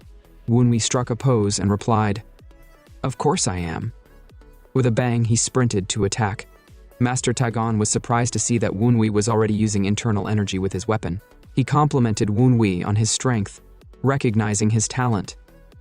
They continued their fight, with our MC's attacks growing more powerful. As Tagon tried to fight back, Woonwee could now see his movements and control his body more freely. Woonwee thought to himself, "Wow, he can't believe how strong he is now. Is this what it's like to be in the martial realm?" He could now see what Tagon had been seeing. Woonwee wondered if he could imbue his weapons with energy. And then, bang, he added one of his skills to the wooden sword. Tagon's eyes widened. He was like, is he combining the 12 bits of the violent tiger with a spear? Before Tagon could finish speaking, Woonwee attacked with his new skill, sending Master Tagon flying back. With a serious face, Master Tagon said, "Looks like he'll actually have to put in some effort in their duels now." Later, after their spar, Master Tagon asked Woonwee if he knew about the rumors circulating. Woonwee was puzzled and asked, "What rumors?" Master Tagon sighed and said, "People are saying that he and Lady Samyong made up, and that he was so touched by her efforts that he gave up the successor position." Woonwee replied, "Of course, he could do that for a peaceful family." Master Tagon raised an eyebrow. Does Woonwee even know what peaceful means? He then speculated that the rumors had likely come from the gifts and presents Lady Samyong had been giving him, though Tagon was certain the rumors weren't true. Suddenly, Woonwee began using the whispering technique. He leaned in and whispered to Master Tagon, saying, "He can't let people know the truth, but he need Lady Samyong to act like this, so he can have the upper hand when he fight the White Bone Instructor." Master Tagon, wide-eyed, asked, "The White Bone Instructor, the head of the Blackbone Valley?" Woonwee confirmed, "Yes, the same." He thought Tagon must have heard from the branch clan head. Seems like he wasn't paying attention during the meeting. Master Tagan was surprised. It makes sense. Lady Samyong must be connected to the White Bone Instructor. But if Wunwi is going to fight him, the sorcerers of the Blackbone Valley are very serious about their security. Wunwi nodded and said he knows about the demonic sorcery, so he's prepared. Master Tagan was surprised that Wunwi knew about all this already. Wunwi smiled. Of course, he'd been preparing for this moment. The White Bone Instructor will fall. With a grim expression, Master Tagan asked, "What's his plan?" Wunwi grinned and said he'll see soon enough. The scene shifted to where Lady Samyong knelt, bowing her head and asking Wunwi to help her. Our MC grinned slyly and asked, "She've come to him in the middle of the night for help? Is she for sure not plotting to kill him?" Lady Samyong replied with a worried expression. The Namgun clan and the Temple Master are both pressuring her. If she don't deliver clues about the sorcerer supporting Wunwi, they'll force her into becoming a Jiangshi, and she'll die. Wunwi raised an eyebrow. It seems her fate is already sealed, but he can help. Lady Samyong looked determined and said she will do whatever it takes. She'll convince Cjin and Yunchan to give up on fighting for the successor position, and if it means Wujin never have to see her again, she'll make that happen. Wunwi smiled. All right then, she'll have to prepare something for him first. My viewers were left in suspense, wondering what Wunwi had asked her to prepare. But one thing was certain, whatever it was the final piece needed to defeat the White Bone Instructor. In another scene, Master Lu Ban exclaimed that he didn't take a closer look at the sword because he was so invested in the blueprints. But the sword Wunwi said he should make is going to take at least 2 weeks just to get into shape. A demonic tool made of black steel and imbued with a demonic chi. Master Lu Ban exclaimed that guy is definitely a snake. Now he'll have to pull all-nighters for 2 weeks, and his disciples won't be able to help considering their skill level. And it's not like he has 2 bodies. So he feels he should tell Wunwi it's going to take longer. Suddenly, a figure walked towards him saying, he never expected to hear Master Luban say such things. As Master Luban looked, he was shocked to see who it was. He was like, "What the hell are you doing here?" The person turns out to be the Dark Supreme Tang Munhyuk. Master Luban yelled that he should be at the 9 Dragons Division. What the hell is he doing here alone? With a smile, the Dark Supreme said, "He snuck out, of course." Master Luban snapped and said, "He's being a burden to others." Now, with a serious look, the Dark Supreme noticed the blade on the table and was like, "Wow, it's such an interesting sword. Who requested this one?" Master Luban replied, "It was Tang Hosan's child." The Dark Supreme was surprised. He'd heard that Cjin was a genius, but for the 3rd child of Hosan to request this is so unusual. But Master Luban replied that it's not Cjin. It's the 2nd child who requested it. The Dark Supreme was like, He heard the 3rd child is the weakest amongst them. And now, he wants the blacksmith to create a fan that is also a sword, imbued with demonic energy and deadly assassin weapons in it. The Dark Supreme commended, "It's quite a Tang weapon indeed." Master Luban said he'd be able to make the weapon within the deadline if that was all there was. But there's more to it. He told the Dark Supreme hat it is a sword made from a demonic tool of black steel, and Wunwi even learned sorcery to be able to use curse poison. As the Dark Supreme picked up the sword, he said, "Oh, so Wunwi wants to use curse poison on the sword?" He then asked Master Luban, "What else?" Master Luban said that Wunwi somehow convinced Tangon that he will inherit the Tempest dance. With a serious face, the Dark Supreme was like, "Oh, now he understands what's happening." Which means that Wunwi doesn't just want a weapon, but the ability to use the Tempest as well as sorcery. Just how greedy is that guy? With a smile, the Dark Supreme added, "Wow, he can't believe this is what the little boy needs." He then asked Master Luban, since he said he don't have any help for this and can't finish it before the deadline, why not let him assist? Upon hearing this, Master Luban was so surprised. The Dark Supreme, one of the greatest martial artists, will assist him in making the sword? With a proud grin. The Dark Supreme said he was curious to see how that child Wunwi will utilize the sword. In the next scene, there was a carriage nearby with a horse, and Lady Samyong informed Wunwi that the preparations were complete. She then asked if it's just going to be the 2 of them who would take on the White Bone Instructor. Wenwei said no. His master would be here soon. He just had to take care of something before leaving. Just as they were speaking, the devil appeared. Master Tangon grumbled, asking Wenwei if they really have to leave at such an awkward time. Wenwei said that this is the best time. At least the white bone instructor will be a little distracted. With a nonchalant face, Master Tangon asked Wunwi, "So it's really just the three of them who will take down the white bone instructor?" Our MC replied, "Yes, for now, just the three of them." He then brought out a mask and handed them to him, saying they have to put them on, or else they'll be recognized immediately. Then he told them to start going. Both of them rode on the horse, and as they were going, the fog was getting thicker. This meant they had entered the Black Bone's territory. As they entered the territory, they noticed something. Tangon asked Wunwi if he noticed it. Our MC replied, "Yes, they may have beast monsters in the forest, hiding their traces within the ghost fog, but he can see perfectly thanks to his dead man's eyes. And the beast Jiangxi seemed to have heightened their security, because of the raid on the beast Jiangxi farms." Suddenly, Wenwei felt something, a similar sorcery flow. He quickly told spirit number 15 to come out. The spirit came out and answered, "Yes, sir." From this similar sorcery flow, Wenwei discovered that the white bone instructor had taken his sorcery book when he died in his previous life. As spirit number 15 told him, he didn't know the details, but he did hear there was a big harvest. When they went through Wenwei's old pavilion, after he died, Wenwei thought everything would have been destroyed. He'd used his soul combustion flame arts to kill the elders of the demon courts, but it looks like there was some left over. The white bone instructor still had some of his documents and books. Now he has to be careful using his skills because the white bone instructor knows how they work. It's like trying to lock a padlock with the key still inside. After riding for a while, they got to the place and acted as the servants of Lady Samyong. They helped her calm down when the female Jiangshu came and welcomed her. The Jiangshu asked what brought her here today. Lady Samyong said that she brought some belongings of that bastard, Wunwi, just as the temple master asked. Behind the scene, our MC gritted his teeth. So this is what she has been referring to him as, bastard? The female Jiangshu said they had been on high alert lately, so she will move the boxes while her companions wait outside. But Lady Samyong said she didn't know which items might be imbued with sorcery. She'd heard that mystic power becomes spoilt when touched by a Jiangshi, and asked if the female Jiangshi really wants to carry the items by herself. The female Jiangshu told them to come carry it themselves. She informed the temple master that Lady Samyong had brought the items he requested. The temple master from inside told her to come in. After she entered, she greeted the temple master, and with an evil grin the temple master said, "Oh, finally, she've brought Wunwi's things, right?"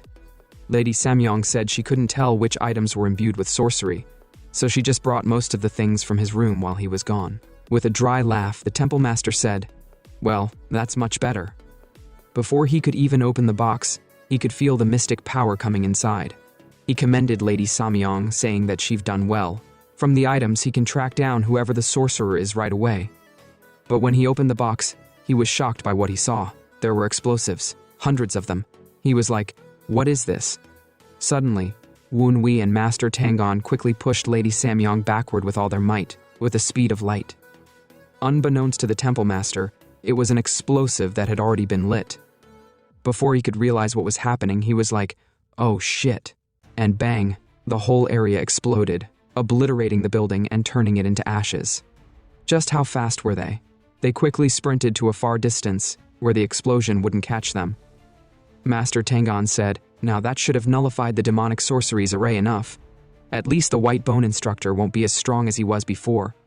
But Wenwei said, "This doesn't mean he's dead. The white bone instructor is still alive. Though he might have lost a limb or two, he's definitely still alive. Moreover, that applies to the spirit Jiangxi as well as the 4 Death Warrior." They flew towards Wunwi, and when they landed, the female Jiangxi quickly yelled and said, "So they caused such damage to the sacred land?" Our MC was like, how rude for her to say that. All he did was destroy one house and nothing else. Master Tagon told Wunwi that most people would get mad at that. Just how evil is Wunwi to be nonchalant about it? One of the Death Warriors told the female Jiangxi, "Tagon is the fierce Wind Knight, considered the second strongest in the 9 Dragon division, and next to him is Wunwi, the second son of the 9 Dragon family. The fact they're here must mean the Tang Clan is onto their plans." The Death Warrior said they needed to verify how detailed their plan was, so they must capture 2 of them alive at all costs. The rest of the Jiangxi replied, "As you wish," and stood ready to fight. And bang, the Jiangxi head was cut off in an instant. It turned out to be Master Tagon. As he landed, he asked, "How dare monsters like them pretend to be humans?" The female Jangi was surprised. She didn't expect Master Tagon to kill a dead swordsman in a single attack. He's definitely powerful. A martial master at the supreme peak, she thought. Wenhui then went on to the next business to take care of. One of the death warriors asked Wenhui where he thought he was going, but the female Jangi said they should ignore Wenhui. He's no threat right now. They should use all their mighty to take down Master Tagon. He's the real threat here. With a smile, Master Tagon told them, "Bring it on. Do your best to take me down." In the Krombos and Shambos, the white bone instructor, who we knew hadn't died, was trying to get up on his feet. In anger, he yelled, "That idiot Lady Samyong dared to betray them." From the explosion, his regeneration abilities were stolen, and the explosion distorted the foundation of his demonic sorcery array. He said he needed to quickly decide whether to repair the demonic sorcery array or destroy the evidence and run away. But suddenly, our MC from the shadows said, "He came all the way out here for him and he's planning to run? Is that how he treat his guests?" The white bone instructor, seeing him, muttered, "That face. Is he not the bastard from the Tang family branch?" He felt that since Wenhui was here, this plan must have been made by the family head. Our MC was like, "Long time no see, old man. The last time we face to face was when I learned mystic arts from you." Upon hearing this, the white bone instructor was like, "What is he talking about?" Wenhui reminded him, if he has forgotten, their specialties may have been different, but he was his master for a month. The white bone instructor was still surprised. What the hell is going on? But then it struck him. He remembered Wenhui's manner of speech and realized, no, there's no way. It can't be possible. Then Wenhui began changing his form. Upon seeing this figure, the white bone instructor began to panic. What the hell, is this guy the demon cult heir? In rage and fury, he quickly stretched out his arms, as if about to attack our MC. When Hui commended him, he've gotten stronger, and stood in a fighting stance. Then bam, with a loud explosion, the white bone instructor vanished. Wenhui said to himself, "What is this? It doesn't feel like the old man activated any mystic arts." He wondered what the old man was plotting. Regardless, he decided to use his dead man's eyes to locate the old geezer. But after using them, he couldn't find the white bone instructor anywhere. Where did he go? Wenhui wondered. Suddenly, the spirit elders told him that the white bone bastard is up in the sky. It turned out the white bone instructor had begun running for his life after realizing that Wenhui was the demon cult's heir. Wenhui sighed. He don't know whether to call him a scaredy cat or praise his decision-making, but out of all the directions he could have run, he chose the path where Wenhui had something planned for him. He's really unlucky. As the white bone instructor fled for his life, he muttered to himself, "What the hell? How is the demon cult heir alive?" Back then, he thought Wenhui was dead. But that's not the important part. He said out loud, "The fact that Wenhui revealed himself as the demon cult heir means he has a way of eliminating him. Wenhui is that kind of bastard." But suddenly, he noticed a surge of anti-demonic energy, and bang, it was Cjin, who had taken the path the white bone instructor was on. She launched a barrage of anti-demonic energy strikes toward the sky, catching up to him. The white bone instructor fell to the ground with a loud thud. Meanwhile, Wenhui said to himself, "Yeah, that's what he gets for ignoring him." Cjin was running up to finish him off when she noticed our MC was already there. She asked, "What is he doing here?" Wenhui replied that he's clearing out the demon cult with her mother. She was shocked. "With our mother? What does he mean by that?" And also he mentioned the demon court. What does he mean? Wenhui told her that the Jiangxi master is from the demon cult and they still hadn't captured him. Cjin, with a determined look, said that she came here because she heard her mother was plotting something with a sorcerer hiding in this mountain, but she never knew the sorcerer was part of the demon cult. Wenhui said to himself that he understood Cjin's confession, but needed to send her off before the white bone instructor pulled off another trick and escaped. He told Cjin he can take care of the white bone instructor by himself. She should go help Master Tagon. He's fighting alone against a multitude of enemies while protecting her mother. Upon hearing this, Cjin exclaimed, "What the hell? It was just the three of them who came to take down the sorcerer?"